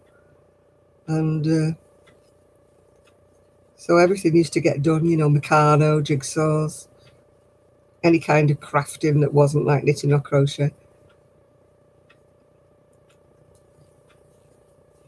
Yeah, the life, we just, I mean, we did buy a TV when I was about 7 or 8. We got it for the Queen's coronation, 1952. But there wasn't much on the TV back then. It was only certain times that there was things on. You know, it wasn't like it is now when it's on 24/7. Yeah, it used to play the national anthem about 11 o'clock and bid you good night. And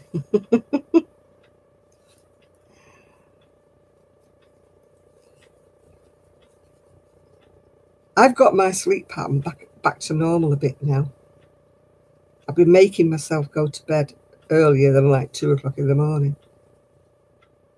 And I'm getting my sleeping pattern back, although I am tending to oversleep a little bit in the mornings, but I'm getting my sleeping pattern back. Wish I could get my crocheting pattern back and my tidying up pattern back.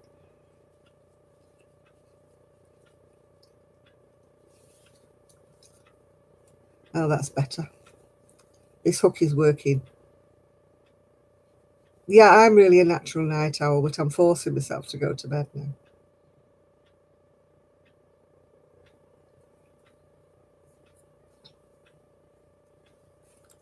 Right. Yes, it's more open now. It's getting better now. I've got on that bigger hook.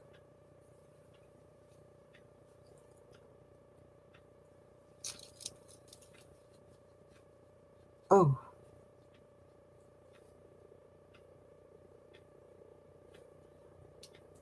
Got an itchy shoulder. Yeah, it was getting silly though, Matthew. I was sort of sleeping all day and keeping awake all night, so I had to do something about it. So I tried to change my pattern here.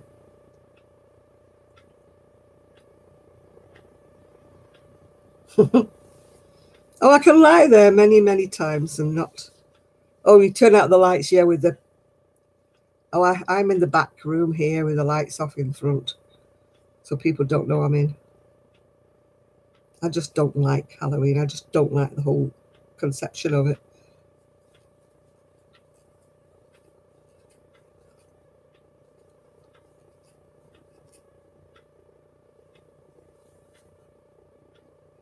Yeah, yeah, my natural rhythm would be to sleep all day and wake up all night. But I shouldn't do it, you see, so. Also, I have to get up in the morning to look after Gigi. Although I must confess, we sometimes go back to bed in the morning. Not very often, we do sometimes. Gigi doesn't mind.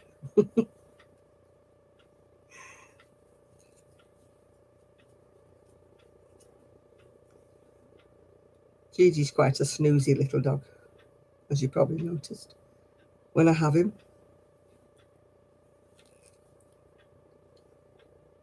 Right, let me see what we're doing now. 7.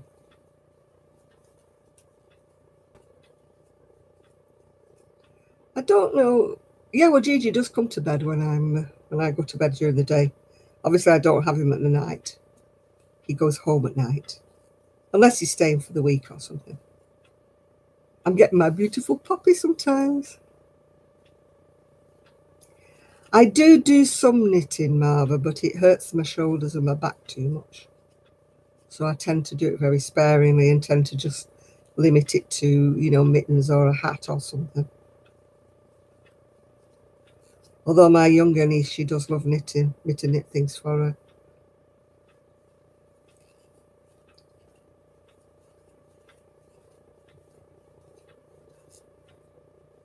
Kelly likes knitting. Kelly does a lot of knitting. She knits and she crochets, yeah. She does some lovely shawls. I bet she must do them in her sleep. That girl gets through some stuff.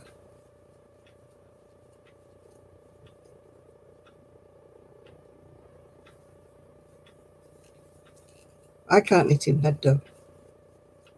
A lot of people say, oh, I go up to bed, I take me laptop or whatever, and I sit up in bed and I do my knitting and crocheting and watch the YouTubes and stuff, and I can't do that. I can't get comfortable for a starter.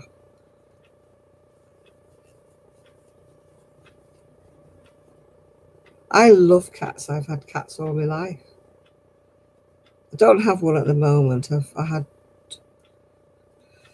2 cats most of the time at one stage, but one by one they died. They were quite elderly. But I keep thinking about getting a cat, but Gigi doesn't like cats. I love dogs, really, really love a dog, but I can't look after a dog properly because I can't walk it, yeah. I've said this many a time that I won't have an animal if I can't look after it properly. I just don't think it's right.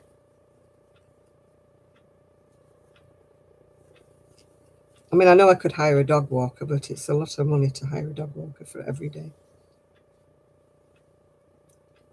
I mean, cats are easier to look after. You know, if you have to go out for the day, they're a lot easier to look after.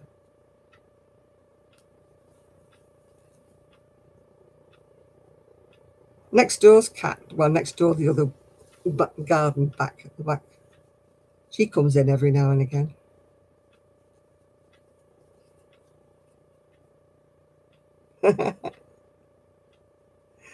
Yeah, dogs are very intelligent. I mean, my dog used to always know when I was having like a bad back day. He would just come and I don't know. I don't take my I don't check my blood levels. They say I don't need to because I'm not that kind of a diabetic, so I don't know. I'd Google it if I was you and see what it's supposed to be. No, I don't think Buster would ever go shopping for me.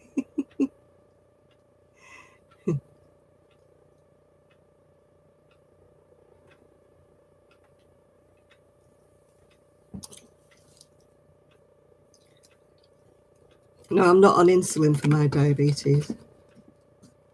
Not yet, anyway.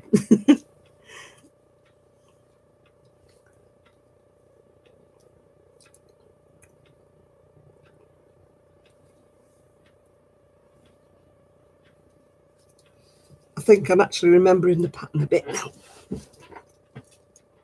Oh. Oh.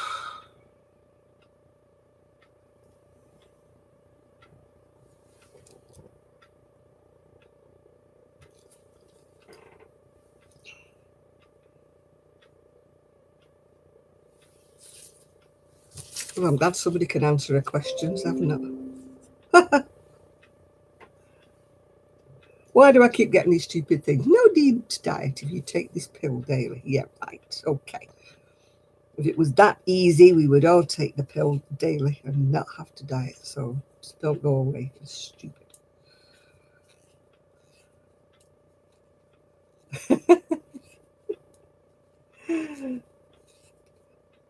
You don't know what Nibbler would buy, do you, if he went to the store?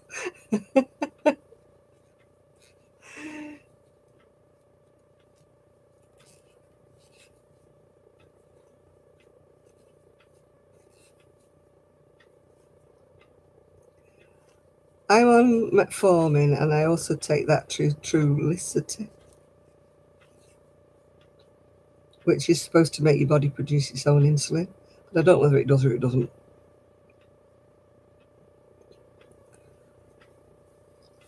I'm making a shawl. Well, I'm making 2 shawls actually, but one I can't concentrate when I'm talking. So this one is the virus shawl, which I can just about concentrate on while I'm talking. But I don't know what everybody else is making today. Everybody's being very quiet, yeah.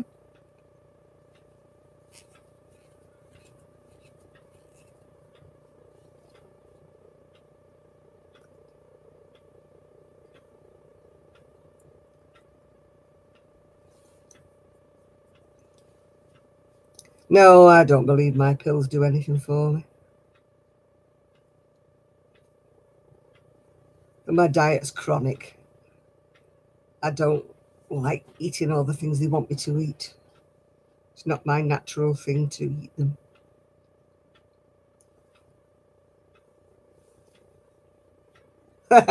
Yeah, I know the feeling, Jeannie. I did do all the squares for that granny square shawl. I've done all those. I need to... Oh, hi, Kay Fountain. Yeah, if you gave him a note, he'd just come back with a pound of sausages, wouldn't he, and some dog treats.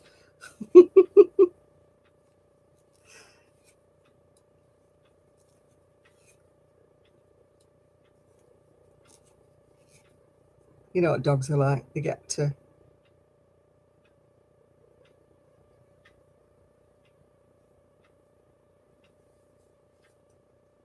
I'm just trying to think. There's quite a few videos done on the viruses, isn't there? I mean, I use the chart. I use the chart that's made by Lisa Pine Notes, but I think she actually did a video as well. I don't get kids knocking on my door because I turn all the lights off. I'm a miserable Grinch.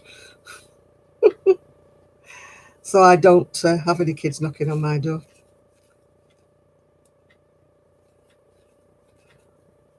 Well, they might not, but they don't get an answer. I'm terrible, aren't I? I don't like answering my door after dark. That's the honest truth. I am a Grinch. I really am, Matthew. I really am. I just... Yeah, I can't be too careful, can you?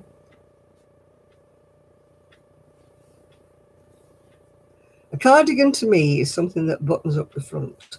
A sweater is just something that I put over my head, yeah, with no buttons or anything. But I know in America they call everything a sweater, don't they? Yeah, then parents wonder why kids get bitten when they torment the life out of a dog. And then they go, oh, that dog's bitten. It's vicious. It's bitten my kid. Yeah, well, your kid's been hanging over the fence tormenting it for the last half hour. What do you expect?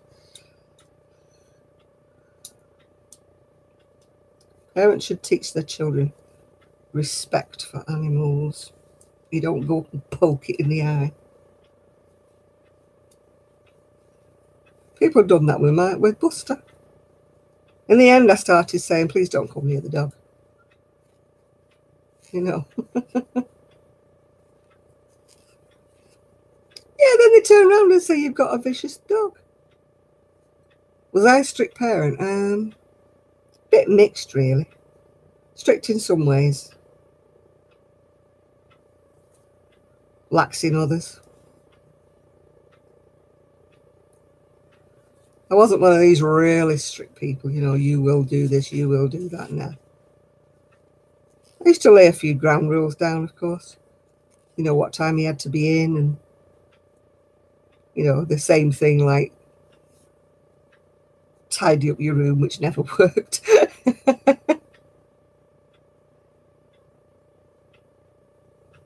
But I was never one of these overprotective mothers. My son used to go out and play, but it was back in the day. My son's 15 oh, and he had a lot more freedom than kids do today. No, the parents today do not teach their children to respect anything. You know, we were always told that you do not go up to a strange dog unless the people who are with the dog say you can. Yeah. Oh, dinner with the family was great. Yeah, absolutely great. Yeah.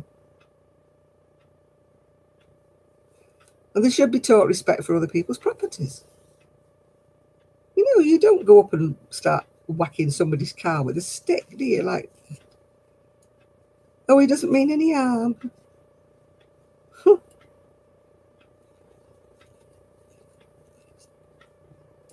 Yes, I'm here.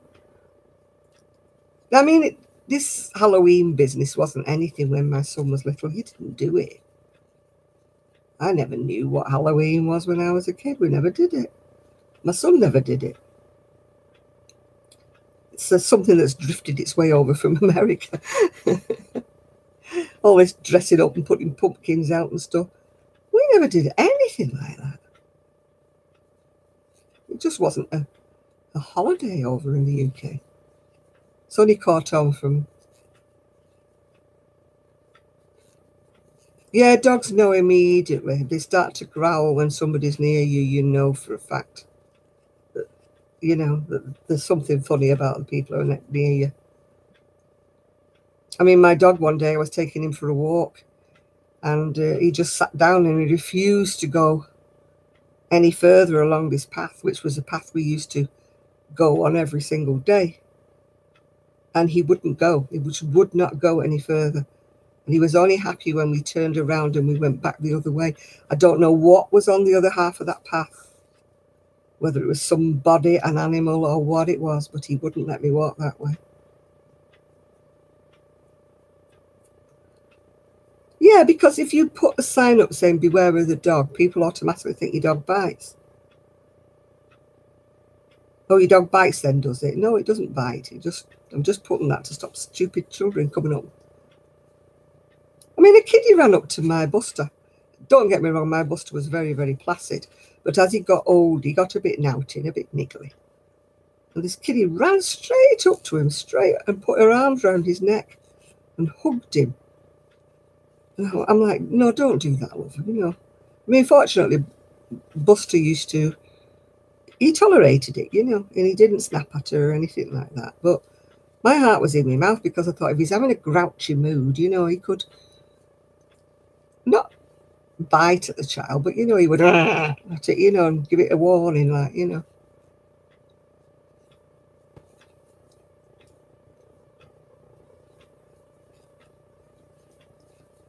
No, but we only had like Easter, we had Christmas, we had New Year. We used to have bonfire night, which you don't think you have in America.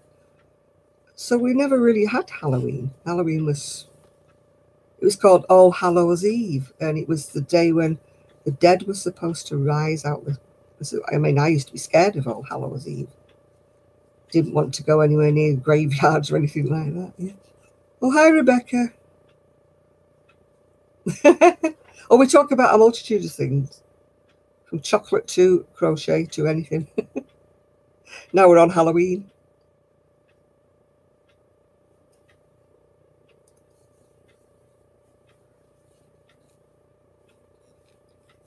I need to start on my Christmas knitting because I've got these orders to do.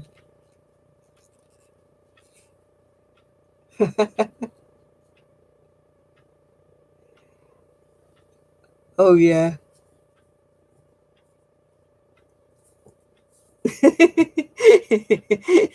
I think I would do amazing, yeah.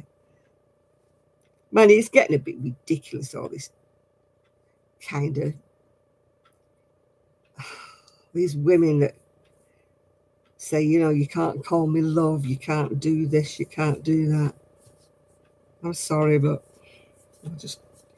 I don't believe in molestation, of course, yeah. If somebody comes up and they grab your boobs or something like that, but when people just, you know, put a hand on your shoulder as you're moving past or something, you know, just to get by you in a pub. You know, it's not molestation at all. That's not sexual harassment. That's just somebody trying to get past. Yeah.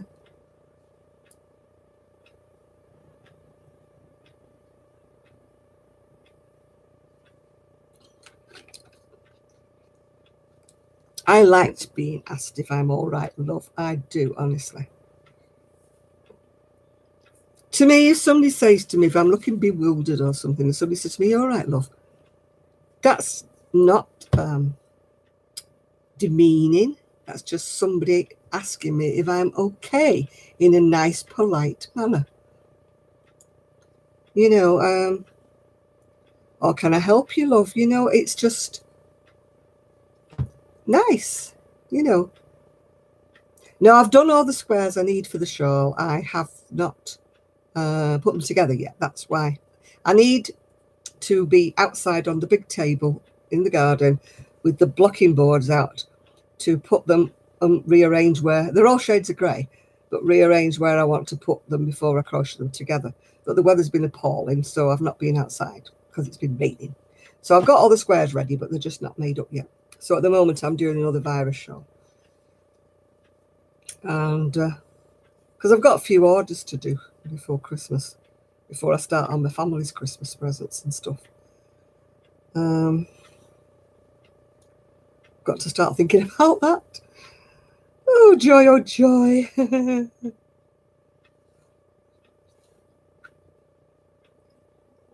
I've just ordered I've got the pattern from Annie's. Just ordered some yarn for it because my niece saw it today and said how much she liked it. So I thought, oh, great. Now I know what to put in her Christmas stocking. She's going to be having a shawl. I usually make her a cardigan or a sweater or something, but I thought, no, she really, really liked that shawl. That's what she's really, really going to get. Yeah, we do. You know, if you walked up to somebody and saying, do you want something? Or are you lost? Or something like that. It doesn't sound nice. It sounds abrupt. But, you know, if you go up to somebody and say, are you lost, love? Or, you know, do you need any help? You know, things like that. It's, oh, what's going on? Who's this? We only speak English, whoever you are, so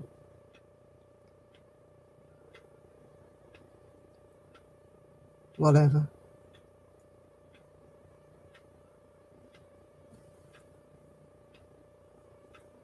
Why do we order yarn? The only reason I'm ordering yarn at the moment is because... Oh, okay, yeah. I just didn't understand yet, so... I'm ordering I'm ordering yarn when it's for orders. I've ordered 2 packs of yarn for the mermaid tails. Didn't add any on for me. And I've just ordered some yarn which is for a Christmas present for my niece. Again, I didn't order anything for me. Just put down the order for what I needed for this shawl. So I'm being good at the moment. I'm being good.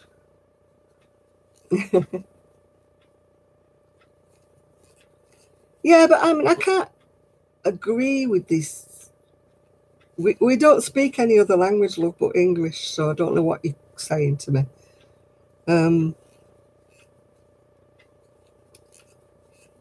You know, I've stopped ordering wool just because I like it now. Yeah. Oh, I would go mad if somebody threw an egg at my window. I think it's awful. You can't get it off. I'm fortunate, really, in the fact that I don't have any yarn stores near me. So I have to...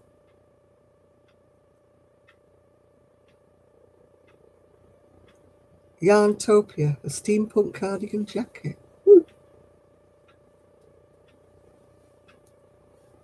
I will have a look at that, yeah. No, it's a thing. How many balls of yarn do I go through in a month? It depends on what I'm making and how thick the yarn is. If the yarn's Aran or chunky, I go through quite a lot. But if it's like a fine, you know, yarn or something like that, then I don't go through as many, yeah.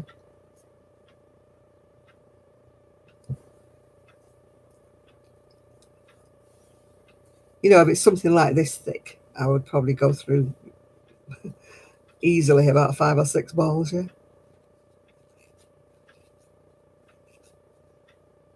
But the finer yarn I'm using for that other shawl I showed you earlier on, it's...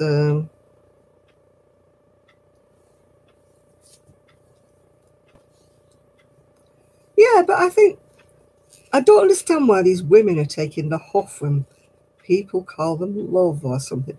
They're saying it's demeaning and it's this and it's that. It's not demeaning at all. It's just that they're taking it all the wrong way. They're just getting all huffety. And I don't understand why. I don't want people to ignore me. I don't want people to... At my age, I think it's lovely when people say, "You all right, love? You okay? Do you need any help?" I just think it's nicer rather than somebody ignoring me because I'm older or just not saying anything to me. Or when you go in some shops and some of the younger ones in the shops, they go, "Yeah." And you say, "Have you got any such and such a thing?" And it's over there. You know, they don't help at all. Whereas you up north here, it's if you ask somebody where something is, it's in the shop. They'll take you, or they'll really show you which aisle it's on. The video stopped again, did it? Oh, it didn't to me. I don't know whether it did to you or not.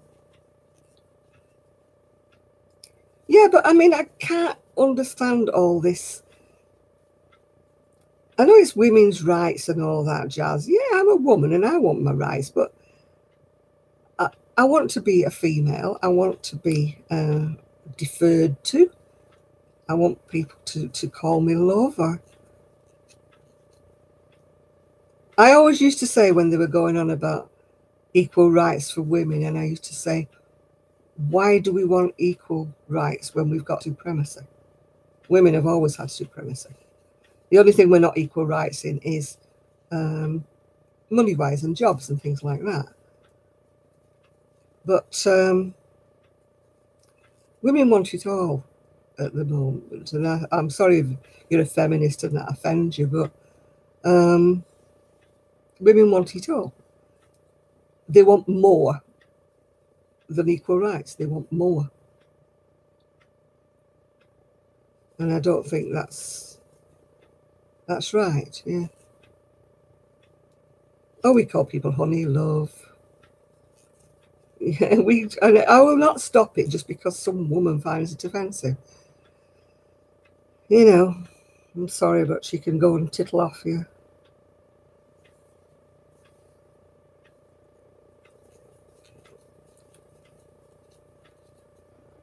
I'm not banging a drum. No, I don't want. I'm young, and maybe if I was young, and maybe I was in the workforce and I was doing a job that was similar to what a man was doing. But there are some jobs where a woman is not equal purely because of the way she's built.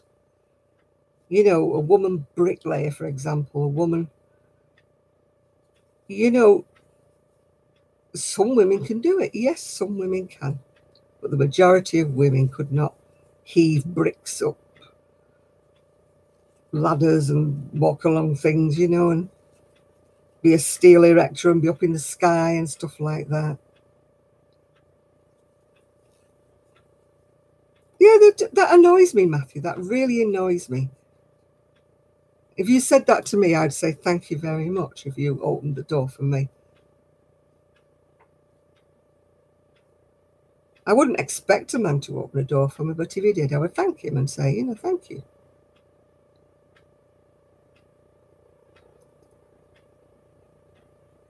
Yeah.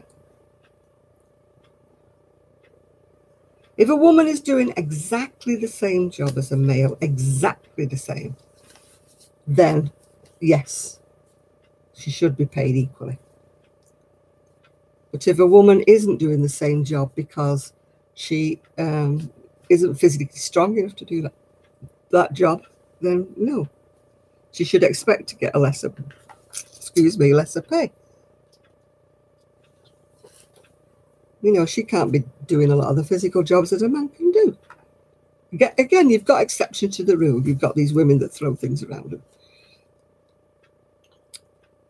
But by and large, I wouldn't want to do what a man does. I wouldn't want to do a man's job. I mean, a physical man's job. I'm not talking about a man who sits behind a computer. Yeah. But I don't want doors slammed in my face just because you know, equal rights, you know. You don't open the door for a man, so we're not opening the door for you. Blah, blah, blah. I like to be treated like a lady.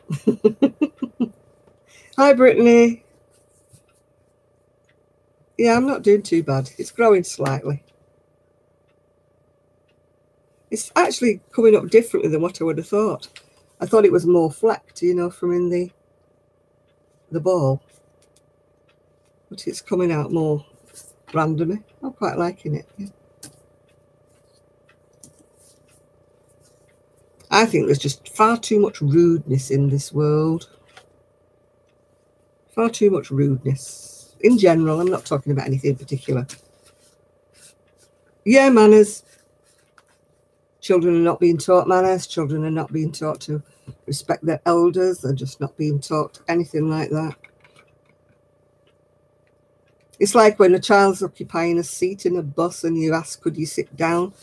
And the mother glares at you and says, I've paid for this seat. Or what do you want to seat for? You're on a bus pass. Excuse me. I would like a seat because I'm disabled and I would really like to sit down because I'm not able to stand up all the way down to Manchester. Your child's just put his dirty Wellingtons all over the seat. Oh, yeah, they do. They say, I paid for his seat. He's sitting down. My mother would have given me a clip round the ear hole if I didn't automatically stand up when anybody came on the bus. You know, if I was reading a comic or reading a book or something, I didn't notice. I'd get a clip round the ear and say, oi, get up. You know. Honestly.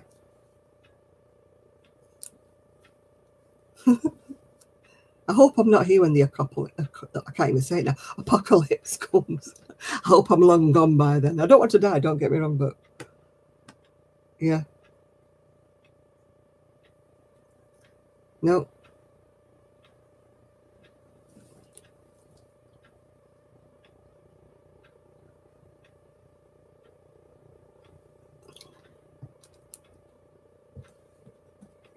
Oh, hi, Aussie Stitches. Yeah, that's because you're teaching them the right way, Carmen Waters, but there's too many people out there who don't teach their children the right way.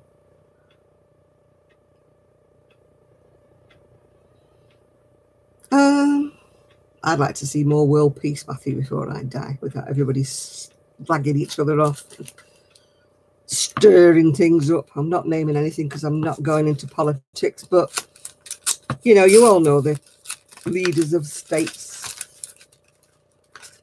that just want to be one-upmanship and everything like that. You know, I don't know why they all have to be, I've got nuclear weapons, you're not having any nuclear weapons. Blah, blah, blah. They're like two kids fighting in a sandpit, aren't they? You know, my dad's bigger than your dad and all that jazz. No, I think parents really use the TV and videos as childminders these days. They don't spend time with the children anymore. You know, I used to play on the floor with my kid when he was playing cars and things like that. And but now they're just too busy. They'd rather talk to their friends. They'd rather watch the soap opera than talk to the child, you know. They just stick them in front of the cartoons and leave them all day long. You got to marry my daughter. I don't actually have a daughter, so sorry.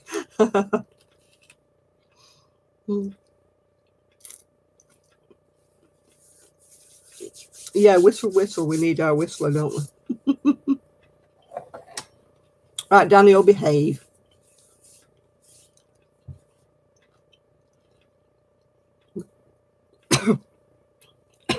Give you the benefit of the doubt.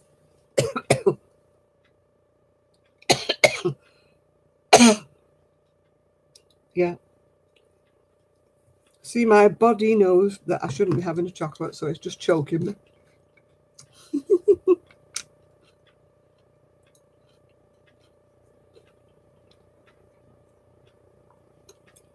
Yeah, autistic kids must be very, very difficult. I mean, fortunately, my child wasn't, but I do know people who've got autistic children.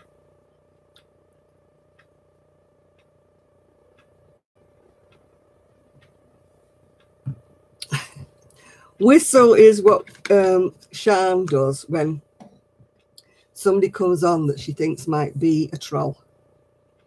She'll go whistle, whistle, whistle. That means, like, you know, do we agree it's a troll, and should she just boot them off? So that's what the whistle's all about.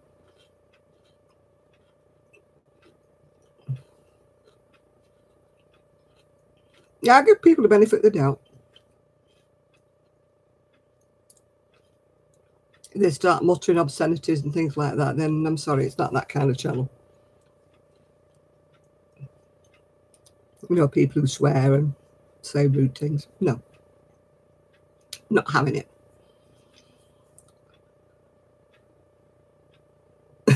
Troll, yeah. I never knew what a troll was. Somebody accused me of trolling them. I thought, how can I troll them when I don't know what that is?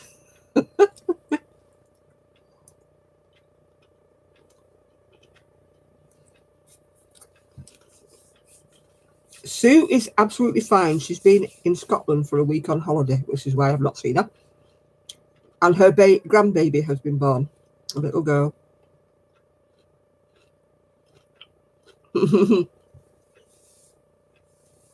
And she was in Scotland. So before I knew the baby had been born, she did say that she would see me this coming week. But now things may be changing.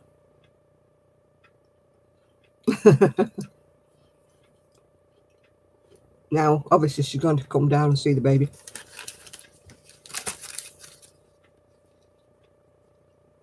Oh, yeah. Cute and happy trolls. I mean, a lot of the trolls. I mean, we've had trolls that's come on here and started being a bit fly. You know, you just talk to them and then they come back week after week after that and they're fine. You know.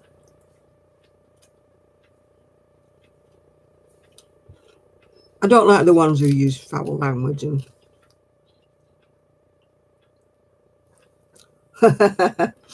yeah, Elmo, those are the ones.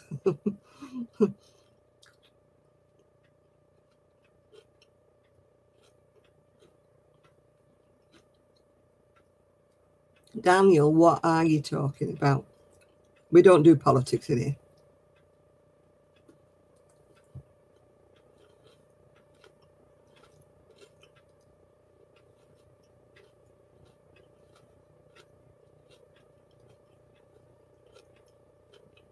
Yeah, it could be two whistles. I agree with you, Marianne. Could be two whistles. I know you're only joking, Elmo. That's why you didn't get booted off.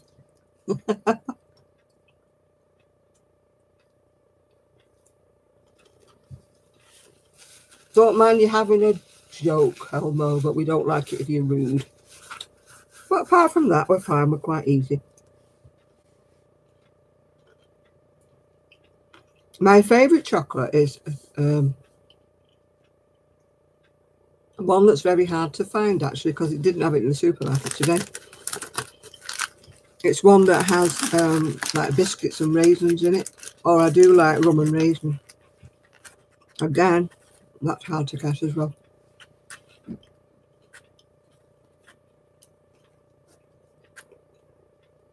Stitching, I only do. Yeah, Cadbury's did it. Tiffin they did, and then they did Jamaica, which they don't do anymore. Old Jamaica or something. That was rum and raisin.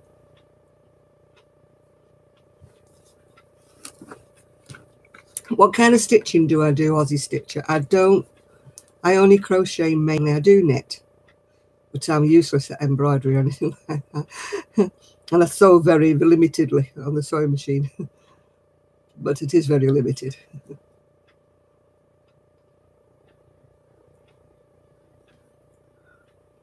But I used to embroider when I was younger, but I don't do cross stitch and I don't do things like that. Yeah, biscuit in a bar, yeah. They used to call it tiffin at one time. But everything's got nuts in these days, and I don't know why, because there's so many people who are actually allergic to nuts. I'm not allergic to nuts, I just don't like nuts, especially in my chocolate. And when you go to the supermarket now, everything's got nuts in it. They don't cater for people who don't want them.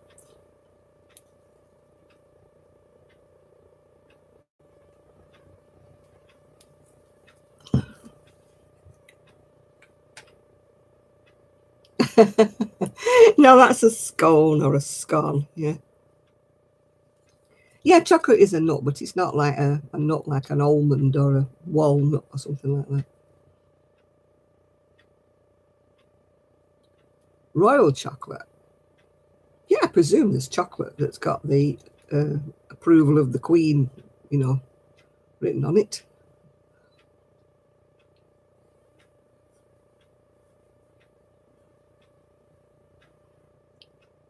Do you not, Aussie Stitches, do you not watch the YouTube videos? A lot of people who can't read patterns find it, you know, that they can follow a YouTube video, you know, one of those tutorials.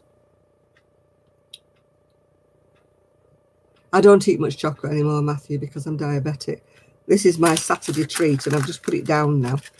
I've eaten about, not even a third of the bar. I've eaten about a quarter of the bar, and I'll put this back in the fridge now. I can't eat it like I used to. It would send me sugars up the wall. Yeah, one time I'd sit and munch my way through the whole big bar, but not anymore. My brain goes, You're not supposed to have that. When I went to my diabetic sort of, I went on a course to learn all about diabetes and all that. And they said, don't stop yourself having things. Just only have a little bit, yeah? You know, when you're diabetic, nobody, you know, all right, people saying no chocolate, no this, no that. And he was saying, like this bloke was saying, no, don't stop yourself. You can eat normal food. It's just, you know, you should just eat a tiny amount of it and then stop, yeah. Yeah, I quite like salty, and the fact that I like, you know, things like savouries, like crisps and things like that. But they're also bad because they're carbohydrates and that, which, you know. Did I ever want to work in the Queen's Palace? No. No, I don't want to work there, no.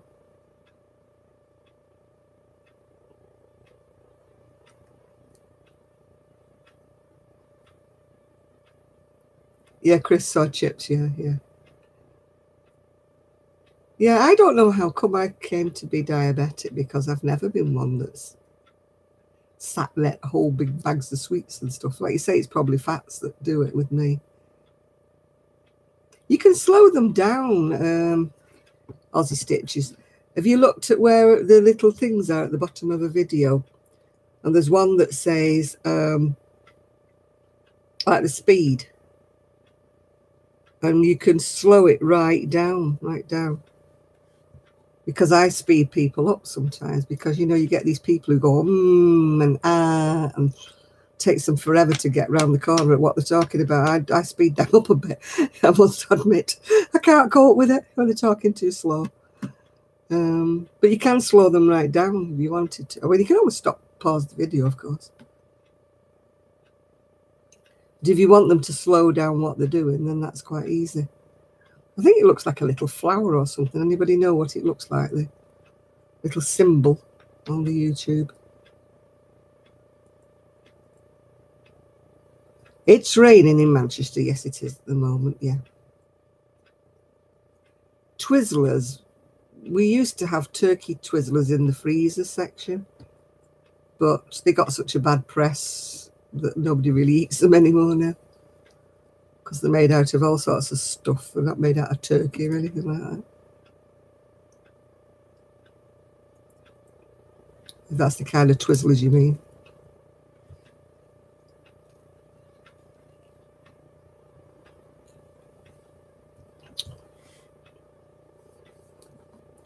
Yeah. Yeah, I think it looks like a little circle with like what looks like a little flower around it. Oh, Twizzlers are licorice. Elmo. Do you think I play football, love? I'm 72. 73 in November.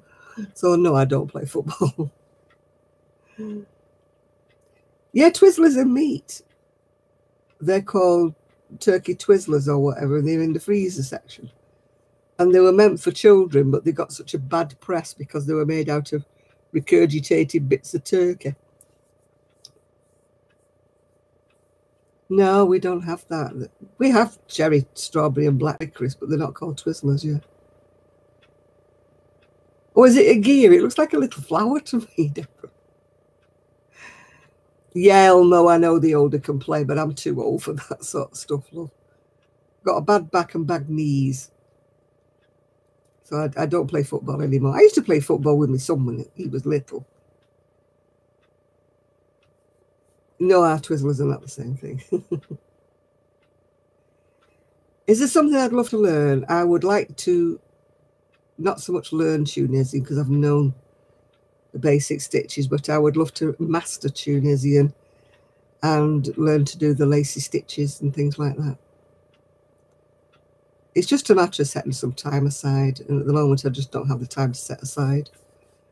There's some lovely lacy stitches and things you could do, you know, to make pram blankets in Tunisian. That's what I would really love to learn. Well, if it's boring, love, you don't have to stay, do you? It's voluntary.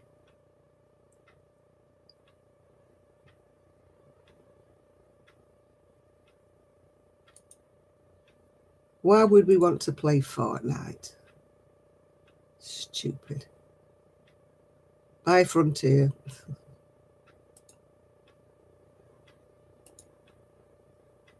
Why do you want to play Fortnite? What the hell is Fortnite? I haven't got a clue what Fortnite is. Oh, I don't play computer games at my time alive. Hi, Lisa. Well, it might be with the young ones. I'm a different generation, Matthew, you know. Why would I want to sit and play a video game? I've got things to do like crochet. Do you know kids of the future are going to lose the use of their legs because they sit all day long playing games? Did I ever play an instrument? Yes, I did play the piano and the electric organ, but then we don't have them in the house anymore. Now we got rid of them, so no, I don't play an instrument at the moment.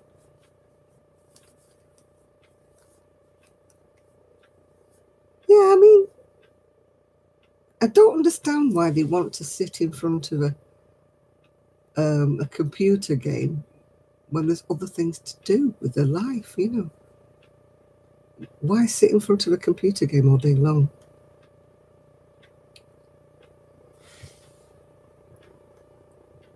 Well, they're going. I mean, it's true they keep getting this RSI, don't they? This repetitive strain injury because they're using their thumbs and fingers all the time. But who knows what damage it's doing to their eyes, you know? And like all these impulses on your eyes, you can get epilepsy and things like that, flashing lights and stuff. I mean, everybody's played a game. I mean, like I'll play solitaire or something like that. Yeah, but because they're staring at a screen all the time, you know. I mean, I come on the computer like everybody else does. I watch YouTube videos like everybody else does, but I don't go crazy playing games, you know.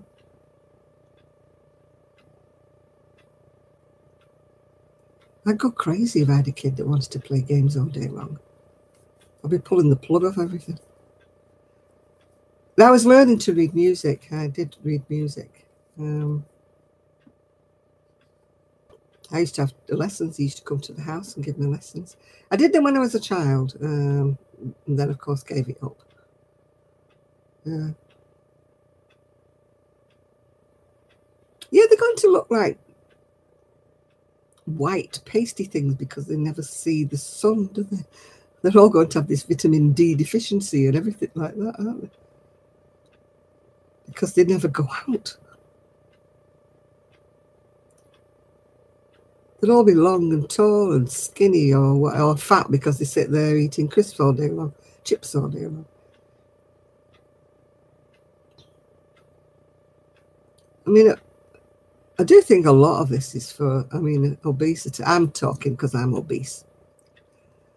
But I'm not a teenager, you know. When I was a teenager, I was skinny as a rake, you know. It's just because I was out all the time. I like to see children, like two of my great-grandchildren are into, I think it's 2 or 3 of them now, are into athletics. And they do a lot of, going to the gym and doing, not gym work, but you know what I mean, they're doing, I don't know what they call it. What do they call it? Aerobics and stuff, don't they? And they do that. And then one of the boys plays football. They go swimming.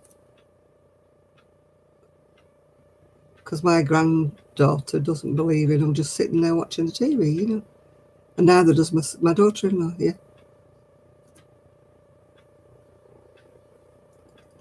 Oh, you play the electric organ, yeah. I got rid of ours because we've only got a small house and it was taking too much room up. My son always wanted to learn the drums, but I was very mean. We never bought him a drum kit. We didn't want the noise. He tried the guitar one time, but he didn't take to it very well. He sold it in the end.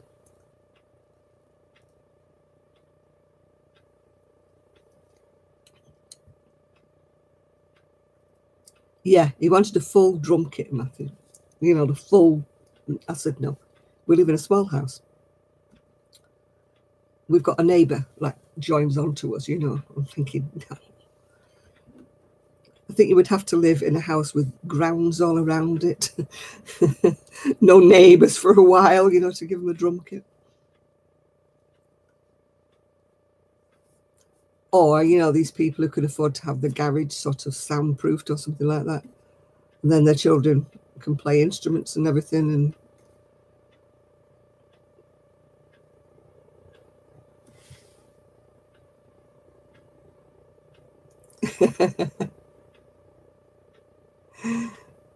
yeah, chopsticks, yeah.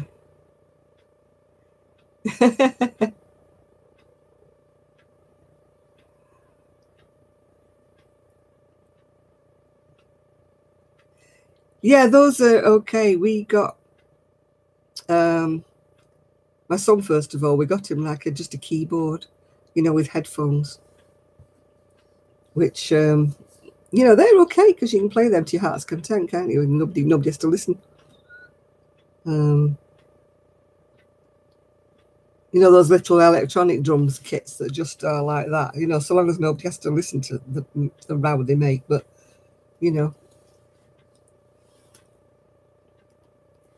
the only thing about headphones is I used to play music through headphones when I was younger. And I gave myself tinnitus through turning the volume too high in my earphones. Yeah, I got vertigo and tinnitus through that. I still have tinnitus a bit. But fortunately, it's not there all the time. It just shuts my ears off every now and again. But that's through listening to, I mean, I don't know what today's kids are like when they're out in every shop and everything. I mean, I was watching the TV the other day saying that they're going to introduce like an autistic hour in a lot of the big supermarkets and shops where they dim the lighting and they don't have the tannoy, you know, like shouting stuff out all the time. And they don't have any music on. But it's just going to be like an hour, 1 hour every week or something like that. But I thought that was a good idea because,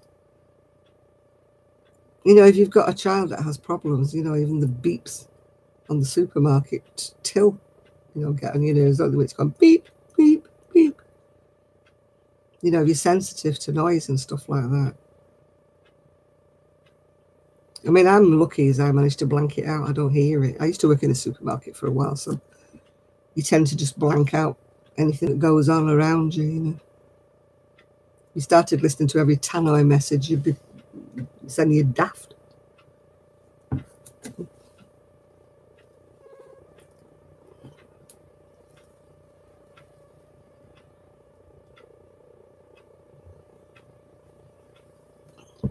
Yeah, my friend's son is, what, about 18 now. He hates shopping. He wears ear defenders and that, the time. But and yet the funny thing is, he'll go to a rock concert with his mum. He loves it. Loves it. And yet he doesn't like the noise in a supermarket and stuff like that. I must admit, I used to tend to just go to the supermarket on my own. We used to do a tag team, when my husband came in. He'd look after my son while I went shopping,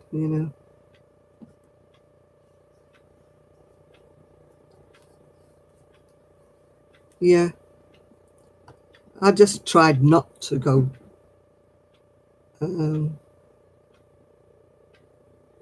shopping with my child. Not because he hated it. When they hate things, they start being naughty, so... so it was just easy to just go shopping. And also that I want this, I want that, I want the other, don't they? And you finish up your shopping, it's like twice as expensive because they've put loads of stuff in the basket and you don't always notice to take it out in time. And when you get to the till, it's in your basket and you think, where the heck did that come from? And,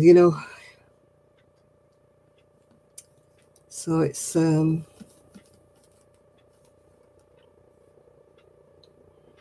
I don't think girls particularly enjoy shopping either. Not food shopping, anyway.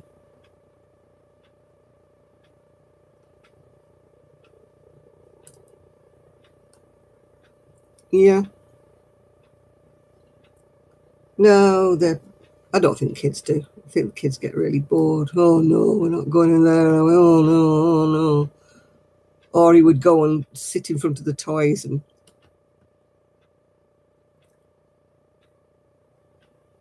Do I have a Facebook page? Yes, I do. I've got one in my own name, which is Jan Carruthers, and I've got another one, which is Urban Gypsy Crochet. So there's two of you, two to choose from. Yeah. Yeah, he used to sit in front of the toys, my son, and then he used to scream the plates down when he couldn't have one. It wasn't that I wouldn't buy him a toy. It was just he chose what I call Christmas toys. Not little toys, like tiny cars or something. He'd want big things that you normally buy for a birthday or Christmas or something like that.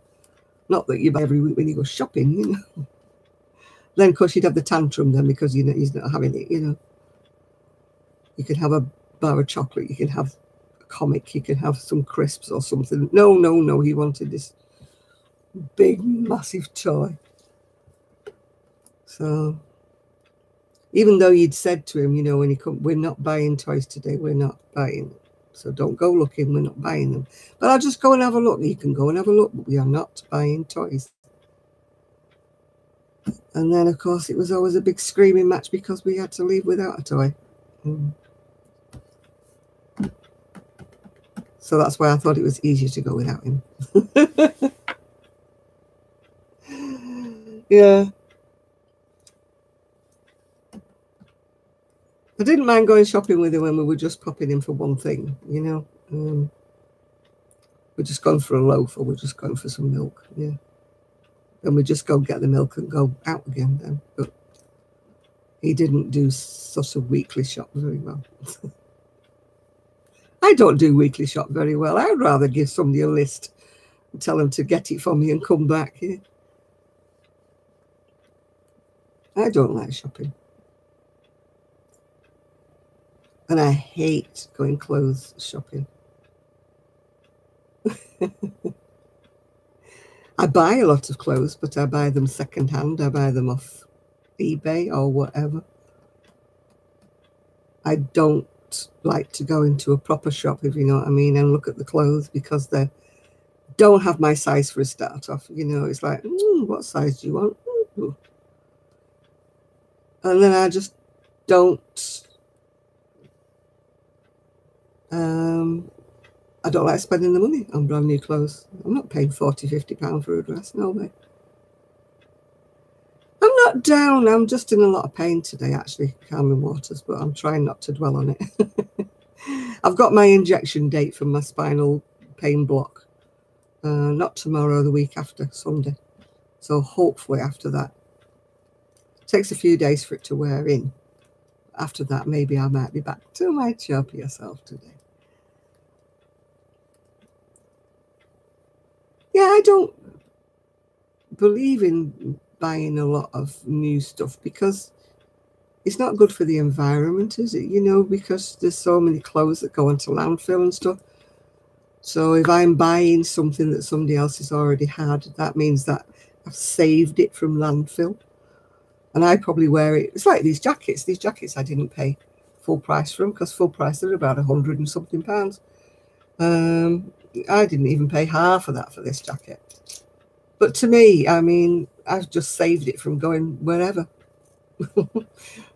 I've probably worn it more than she has. I mean, there was a picture on Facebook yesterday, I think it was, or maybe it was today.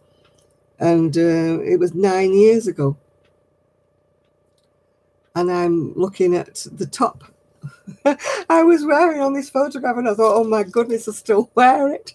So like nine years later, I was still wearing the same top, you know.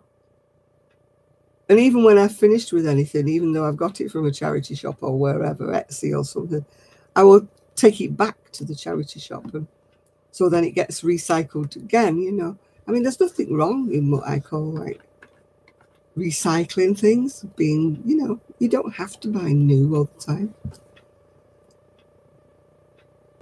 Yeah, there's nothing wrong with something that somebody else has got fed up with. And if you're on a budget like I am, like most people are today, it enables you to get some really nice clothing at a really good price. The only thing I buy new is this dress. I've got loads and loads and loads of these dresses. They're just very, very plain long sleeve dresses. They're only very cheap, but I do buy those new because they tend to bobble at the front, you know, if you buy them second hand, tend to be a little and bobble under the armpits. So I do buy those new, but they're only very inexpensive, let's say. Yeah. No, they never have any crochet hooks, knitting needles, yarns, not even any craft books in mine. No, they don't have anything like that. I don't go into the charity shops or the thrift shops as much now because now I've put on a lot of weight. There's not many clothes that are my size, yeah. So I tend to go onto eBay for my size clothes now.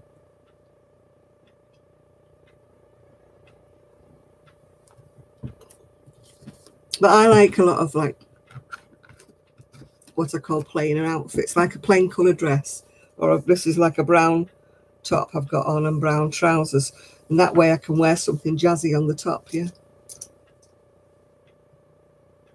other people in different areas get loads of things. Yeah, I could get my groceries delivered to the house if I wanted to, and I do if it's bad weather and it's very cold and things like that. But my niece is really, really good with me. She calls for me on a Saturday morning usually. Not every week, because obviously some weeks she's got things to do. But normally she comes maybe once a week, once a fortnight for me, and we go and do our shopping together. And it means it's good because I don't have to take my scooter, because I can actually walk around the store clinging onto my little trolley thing, you know. And it means I can see, you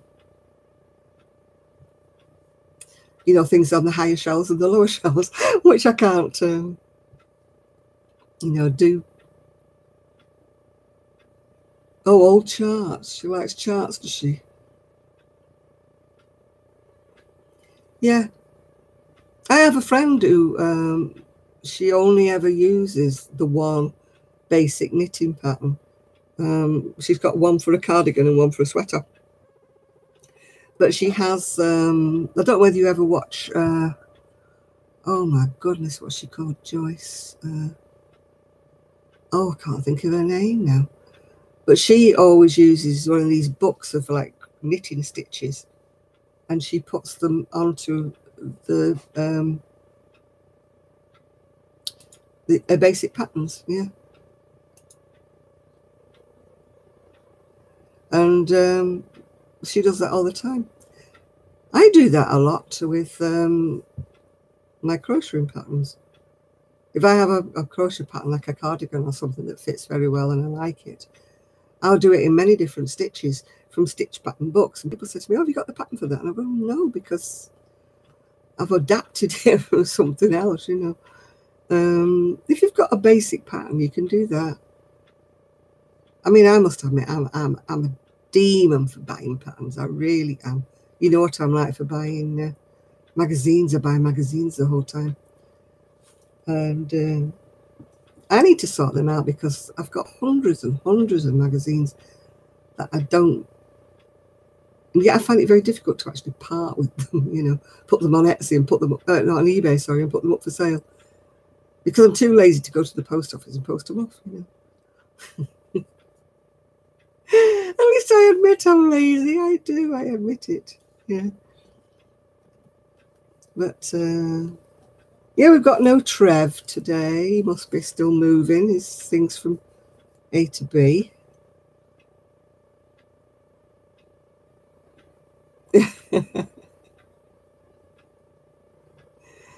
Yeah, Donna, I know the feeling. I used to go in, there's a shop called Primark or Primark, whichever you want to call it. But they don't do my size, yeah. No, I can't order a pickup for the post. They don't do that over here. I can do it with a courier. Oh, great, Dee. I'm glad your power's come on again.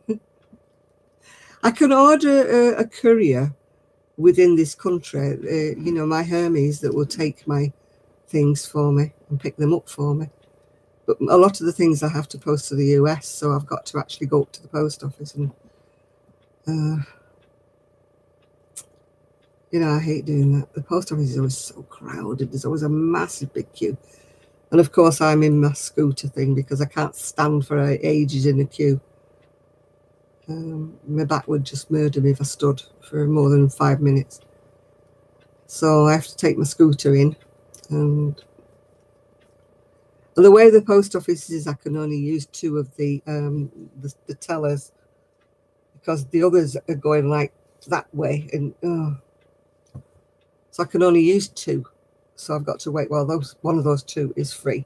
So I have to keep telling people who are behind me in the queue, do you want to go in front of me? Do you want to go in front of me? Because the other 3 are like that way, and I can't go that way. Oh. I love our post office. It's great. Oh dear. So I just loathe going to the post office. It is a big hassle, you're right there. I just dread. And it's not as if you can pick a time. You know, I think if I go at this time, there won't be many people in. It's busy the whole day because it's a main sorting office. It's a big post office. It's a big post office with 6 windows, but there's only ever 3 people on. Occasionally you might go in and there's 4 people on. But it's very rare. It's usually only 2 or 3 people that's on, and the other windows are all closed. And you feel like saying, you know, why don't you just get more staff or whatever? But it's like everywhere else, cutbacks, isn't it? Yeah, I would love a system where you could. I mean, we used to have post boxes at the end of the street where you can post things in. But you have to know what the postage is and you have to have the right stamps. You know, you have to take a parcel up because it's got to be weighed. You've got to put the stickers on it and you've got to put the customs declarations on it. I mean, they know me now, so they give me a whole bunch of custom stickers I can write out at home. Yeah. Oh, hi, Patricia. But it's still a hassle going all the way up there.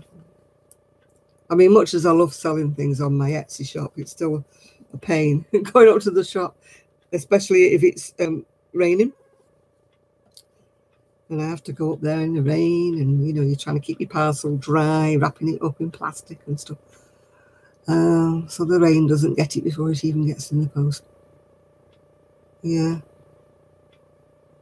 I wish we did have collections for mail, but I wouldn't have enough anyway. I only have a parcel every now and again. I did get my book today, though. I showed it earlier on if you weren't here. But they are knitted. I'll have to polish up my 5 needles. It's knitted hats. There's quite a lot of hats in it. That's 1 page full of hats. You can see them all. I've got my finger over one of them. And then there's some more. That's the others.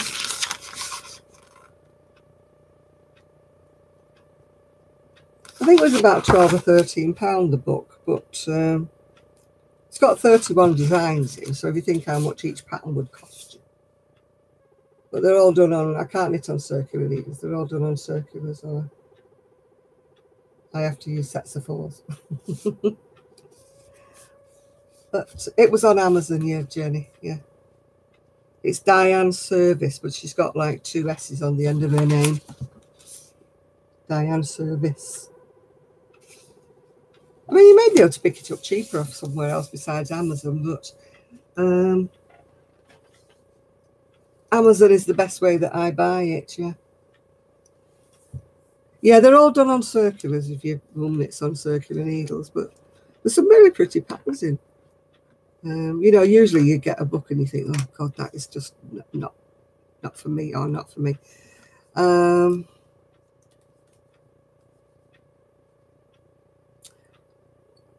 No, I can't knit on a circular needle because I can't knit free. I have to knit on 4 or 5 needles because I have to have a knitting belt where I stick the needle in so I can knit down by my waistline. I cannot knit free at all, yeah.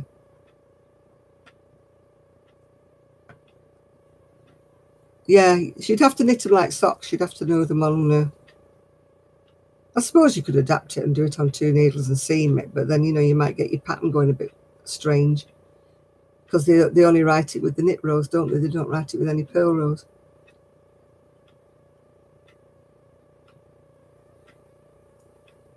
I don't mind using, the 5 needles for hats or socks, but I wouldn't like to do a sweater or anything.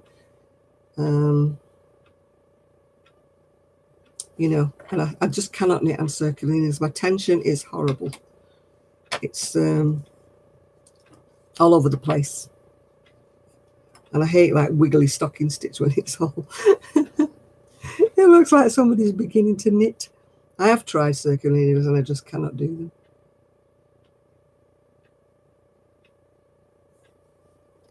Yeah, I mean, I love your concession stores, is it, and thrift stores and things. We do have stores called like Poundland or something like that, but we don't have like, where you can go in these concession stores and you actually have furniture in there and stuff like that. Yeah, I'm not actually too late today, Lydia. It's what, 10 to 12 here, yeah. I'm an English knitter. I didn't learn continental. Zoe's learned how to do the continental. Yeah. I can do the continental knitting, but I can't do the continental purling. So when I knit backwards and forwards, if you know what I mean, it looks odd because if you can continental knit one way, then purl the other English way, it makes it very rigid. So I tend to stick with the English knitting way. But I don't do a lot of knitting because it hurts me. Shoulders. Hurts my back.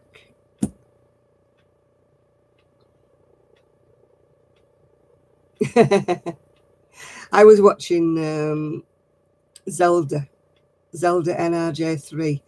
She did one of these knit crawl things with Crochet Luna, Claudia.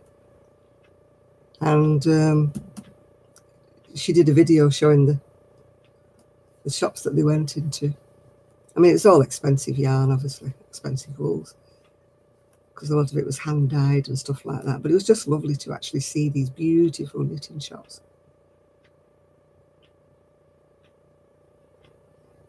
You know, I mean, like, it's okay going into places like Joann's and things like that. But I think if you go into an actual local yarn shop where they've got shawls and cardigans and things hanging up that people have made and knitted, and you can actually go and sit at a table and chat to people and knit and crochet or whatever you want to do, I think it's a much nicer atmosphere, even though you're paying a lot more money, obviously, for your wool. We went to one in Manchester when we all had that little knit meeting. We went to Countess Ablaze.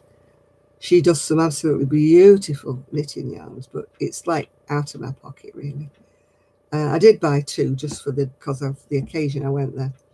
And we went upstairs and they had tables there and people were sitting around and knitting. It was like a lovely atmosphere of crafting and things.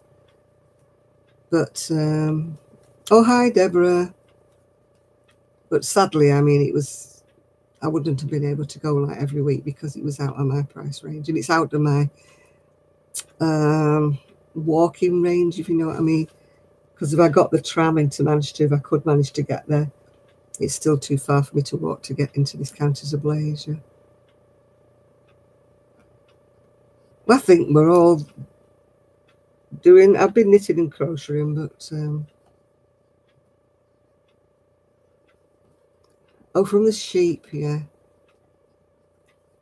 I've never really wanted to learn how to spin. If you ever watch She Spins, Juanita, she spins from the fleece and stuff, and does all that sort of thing. If you watch her videos. But I've never really had a yen. I mean, Kelly's got into this dyeing of wool. She's saving up at the moment to get, you have to buy like this big sort of consignment of like the raw, you know, wool thing that you dye it with. And to get the best prices for her to pass on to other people, she has to buy about a couple of £100 worth of, in money, of yarn. So she's saving up at the moment to buy some more to do it, yeah. But I don't think I'd be able to do anything like that with a drop spindle because of my, you know, the arthritis in my wrists. I think it would really set it off if it was spinning like that. I've never even wanted to try dyeing, you know, dyeing yarn, I mean, not dyeing. But Kelly's interested in that sort of thing, yeah. But I'd rather just buy the yarn and crochet with it. I'm lazy. Lazy. Also, I mean, I don't use wool much anyway because it's expensive. And, you know, I mostly crochet to try and sell. So if my yarn was terribly expensive, then, you know, if you're paying £20 for a skein, you're going to need, what, 4 or 5 skeins to make anything with it, unless you're making a hat. You know, you just couldn't pay like £100 for the actual wool and then add something on for me to make it and things like that. It wouldn't sell. So I just stay with what I can afford to buy.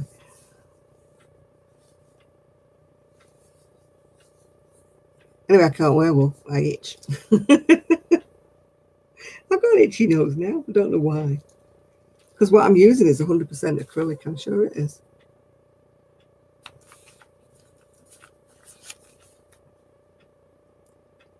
Oh, it says mixed fibres, so I'm not sure.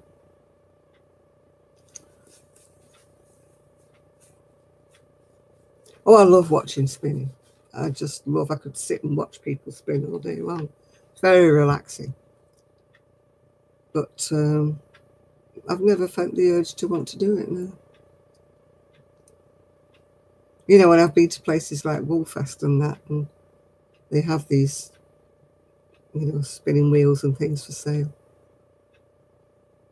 People always seem to be buying these drop spindles when you go to these places, but I've never ever felt the urge to go and do it. As I said, I'm lazy. I would prefer to buy mine already done.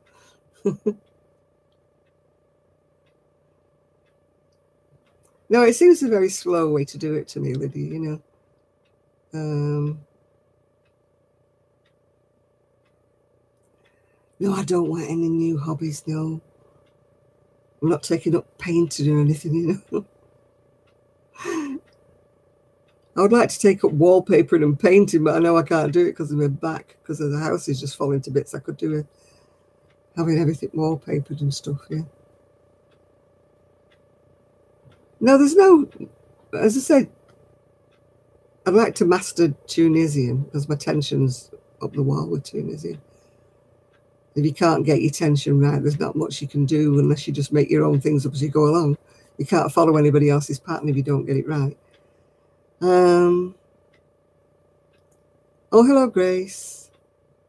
There's a lot of things I've never wanted to do. I've never fancied hairpin lace. I tried it one time and I just didn't like it. And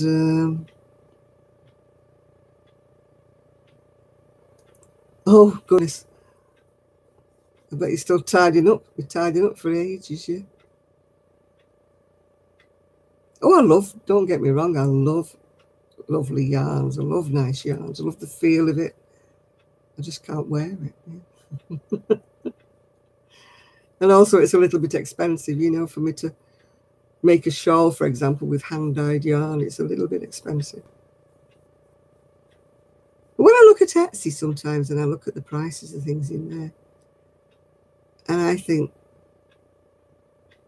people will pay it, you know. But if I was to ask even half of that, they won't pay it, yeah.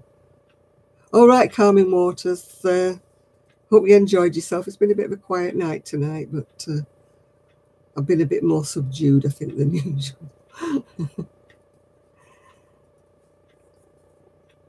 Yeah, I may not feel much better Saturday, but hopefully after next Sunday I should feel better. It takes me about a week to I have to sit still and sit quiet for about a week, not do anything violent. I was going to say not violent, you know what I mean, vigorous. I'm not going to do anything vigorous for about a week after I've had the injection. So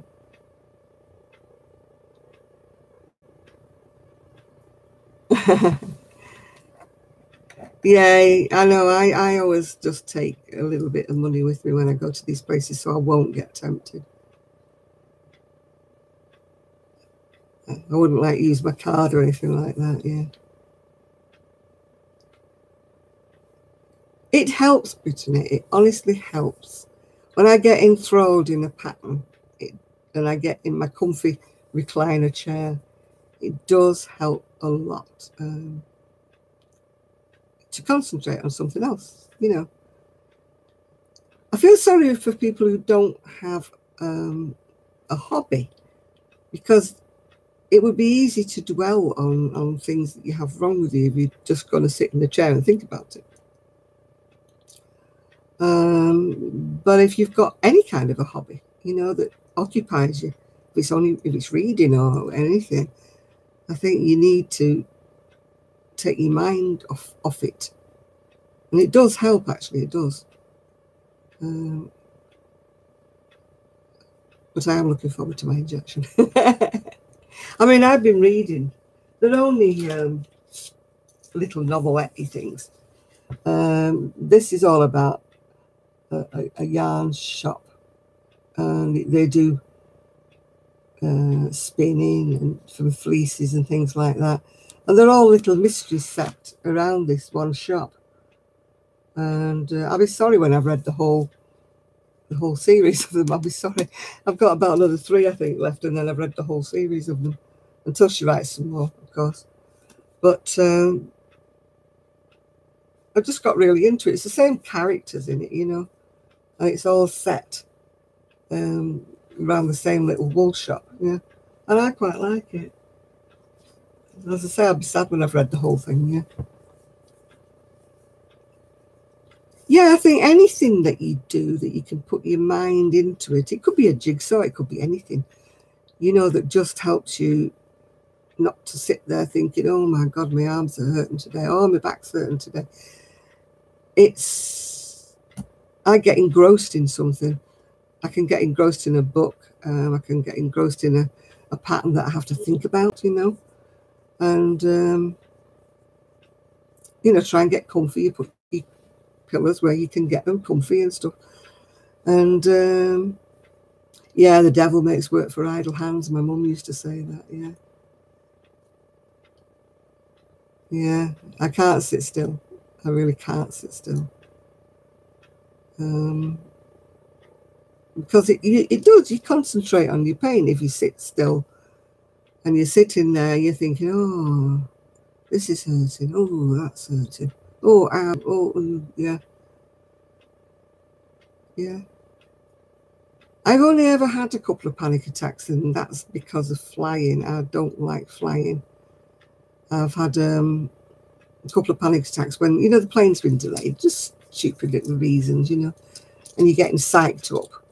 But I don't suffer with them in general, you know. It's just to do with flying. I don't like flying. Yeah, I find it hard to get that comfy spot, you know. You try very hard, don't you, to relax and just find that one place where things are not as painful. But when my back's off, you know, you're trying your back, you're trying your side. I can't lie on my front at all. You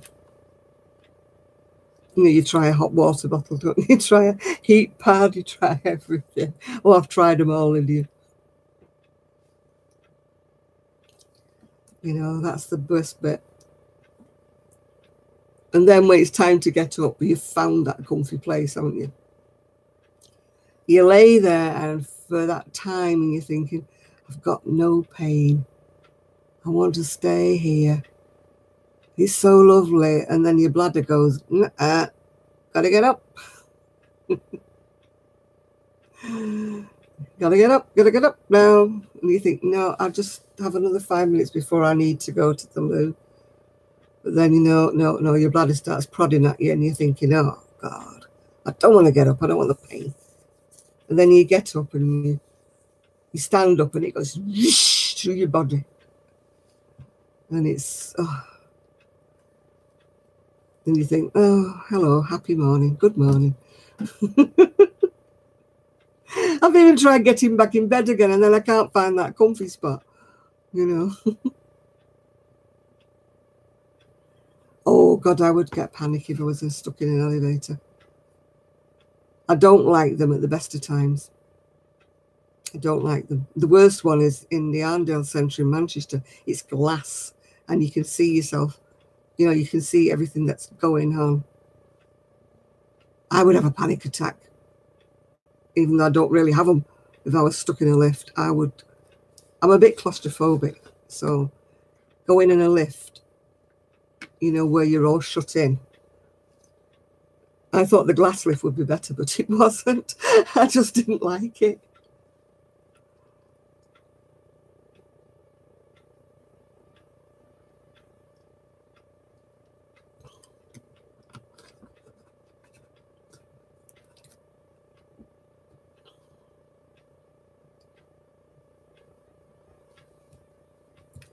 Yeah, the bladder business, yeah, you know, terrible.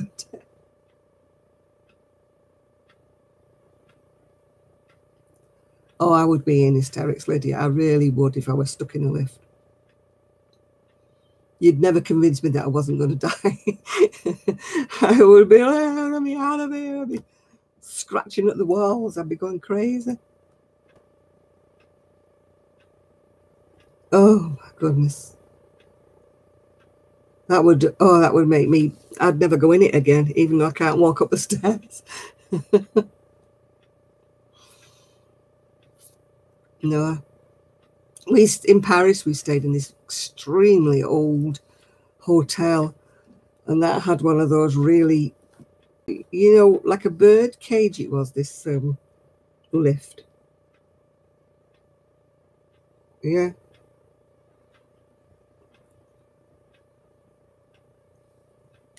Yeah. And oh, I didn't like that. It was a horrible lift.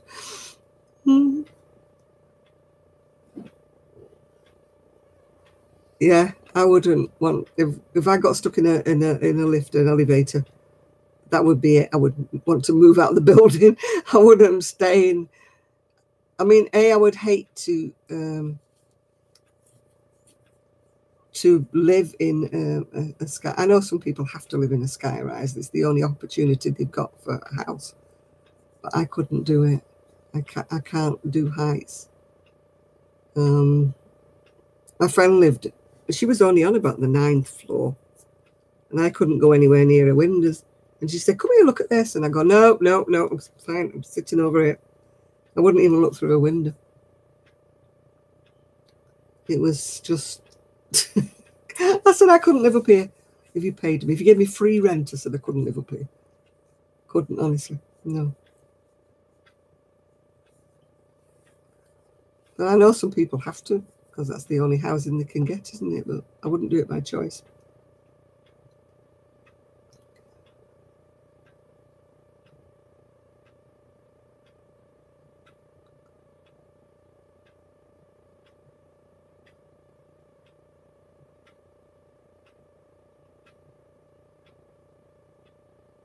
Yeah, the panic buttons don't always work in England. I don't know about anywhere else, but they could be linked to somewhere miles and miles away, and you still have to wait for the engineer to come. There's never anybody on site, if you know what I mean, unless it's a department store. Yeah. I know our lift at work used to break down all the time, but it wasn't too bad because we only had 2 floors. But we had to have the lift because we used to have disabled clients, yeah. Because half the time it didn't work, yeah. Yeah, it must be hard. I wouldn't do well in a high rise at all. You'd sit on the floor. Yeah, I mean, well, usually when you get stuck, you're not prepared, are you? You know, you don't usually have your knitting with you or your crocheting with you, you know, just in case the lift breaks down. You tend to be just popping up somewhere between, you know, back to. I don't like them anyway. Don't like lifts. I hate visiting my friend when she was up there. She was only on about the 9th floor, but that still was too high for me. I mean, it was an 18-story. I did go and visit one friend one time who was right at the top. It was like the 18th floor, and they were in the penthouse, and the lift went to the 17th, and you had to walk up, and then to get to her flat, you had to walk across the roof to get to the front door of this place. Oh God, I hated that. I just didn't feel, I was nowhere near the edges of the building. I just didn't feel safe just even walking across the roof to get to the front door. I was like, oh God, no. Let me down. I don't want to go anymore. I hate this place.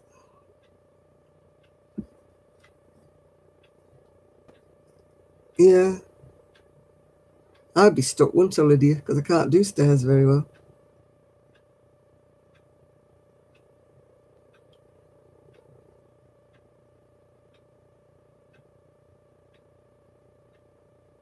Yeah.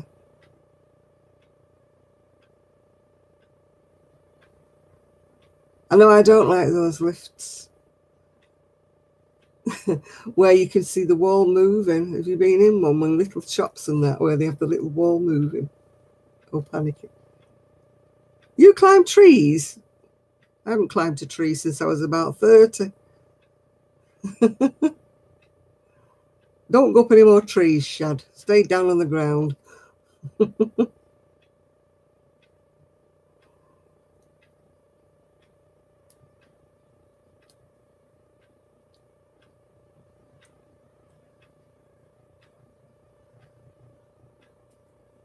Yeah. Well, the ground floors of hotels are usually full of like the reception rooms, aren't they? You know, the bedrooms are not usually on the ground floor.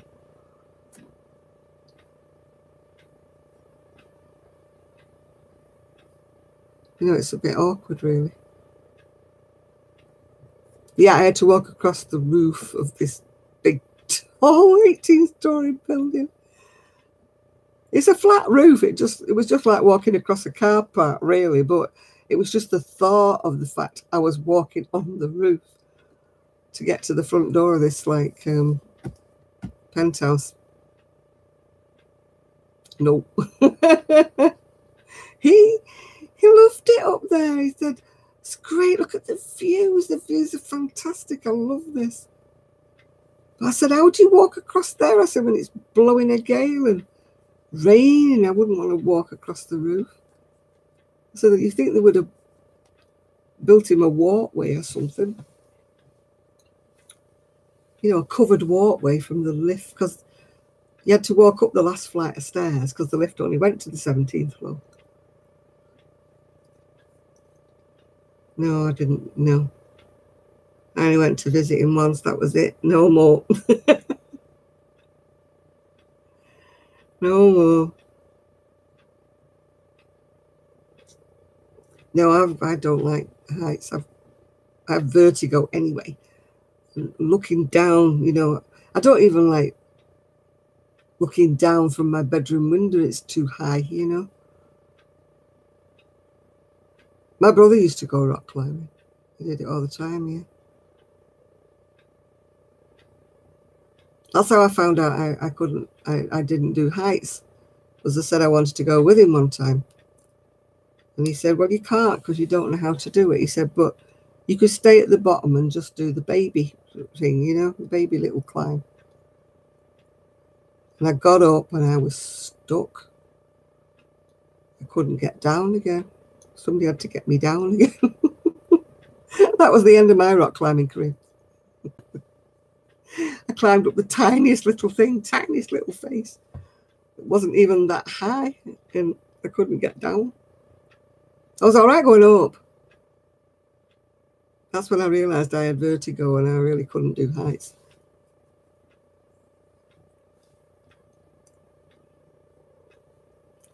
I can climb up like a mountain. Oh, I can't be now. Because it's like different. It was like paths and that way going up. It wasn't like climbing up sheer rock, you know.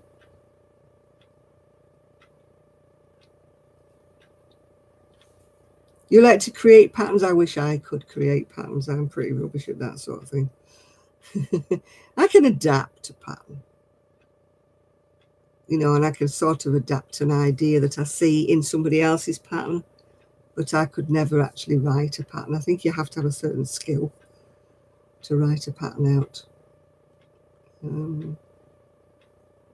Or write a pattern out that people can understand.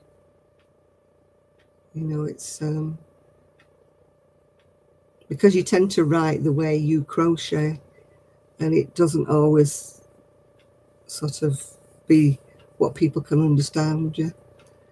Yeah, I'll be going to bed myself as well, Jenny, in a bit. Yeah.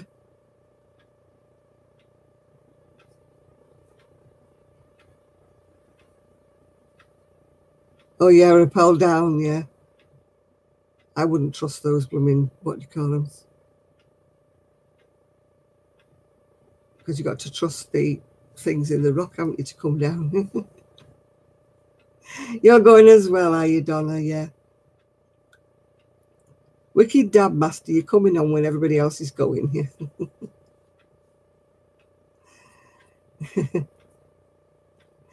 Yeah, good night to everybody. I'll be going myself in a couple of minutes. I've been on for 3 hours and 15 minutes, so I think it's time for me to go to bed now.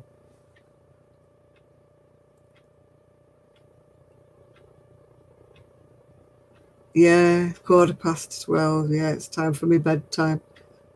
My eyes are going a bit glassy now. Oh my God, no, I wouldn't do bungee jumping. You can't get to sleep. I'm sure if you try hard, you will. We counted sheep. Yeah, good night, amazing. Yeah, sorry it's been a bit of a quiet night tonight. I haven't been my usual chirpy self, you know.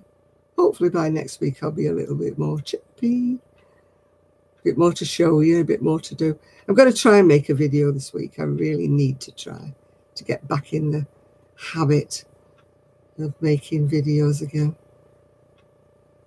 Oh God, he wouldn't get me in a parachute either, yeah.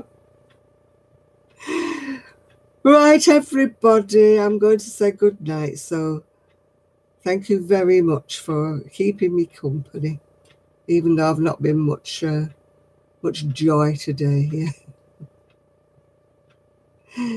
Yeah, thank you, Matthew. Yeah, I'm hoping I'm going to feel a bit more chirpier by next week. I'm going to have a good sleep now. Yeah. Bye, everybody. So I hope you all have a nice weekend. So bye, everybody, and see you next week. Bye now.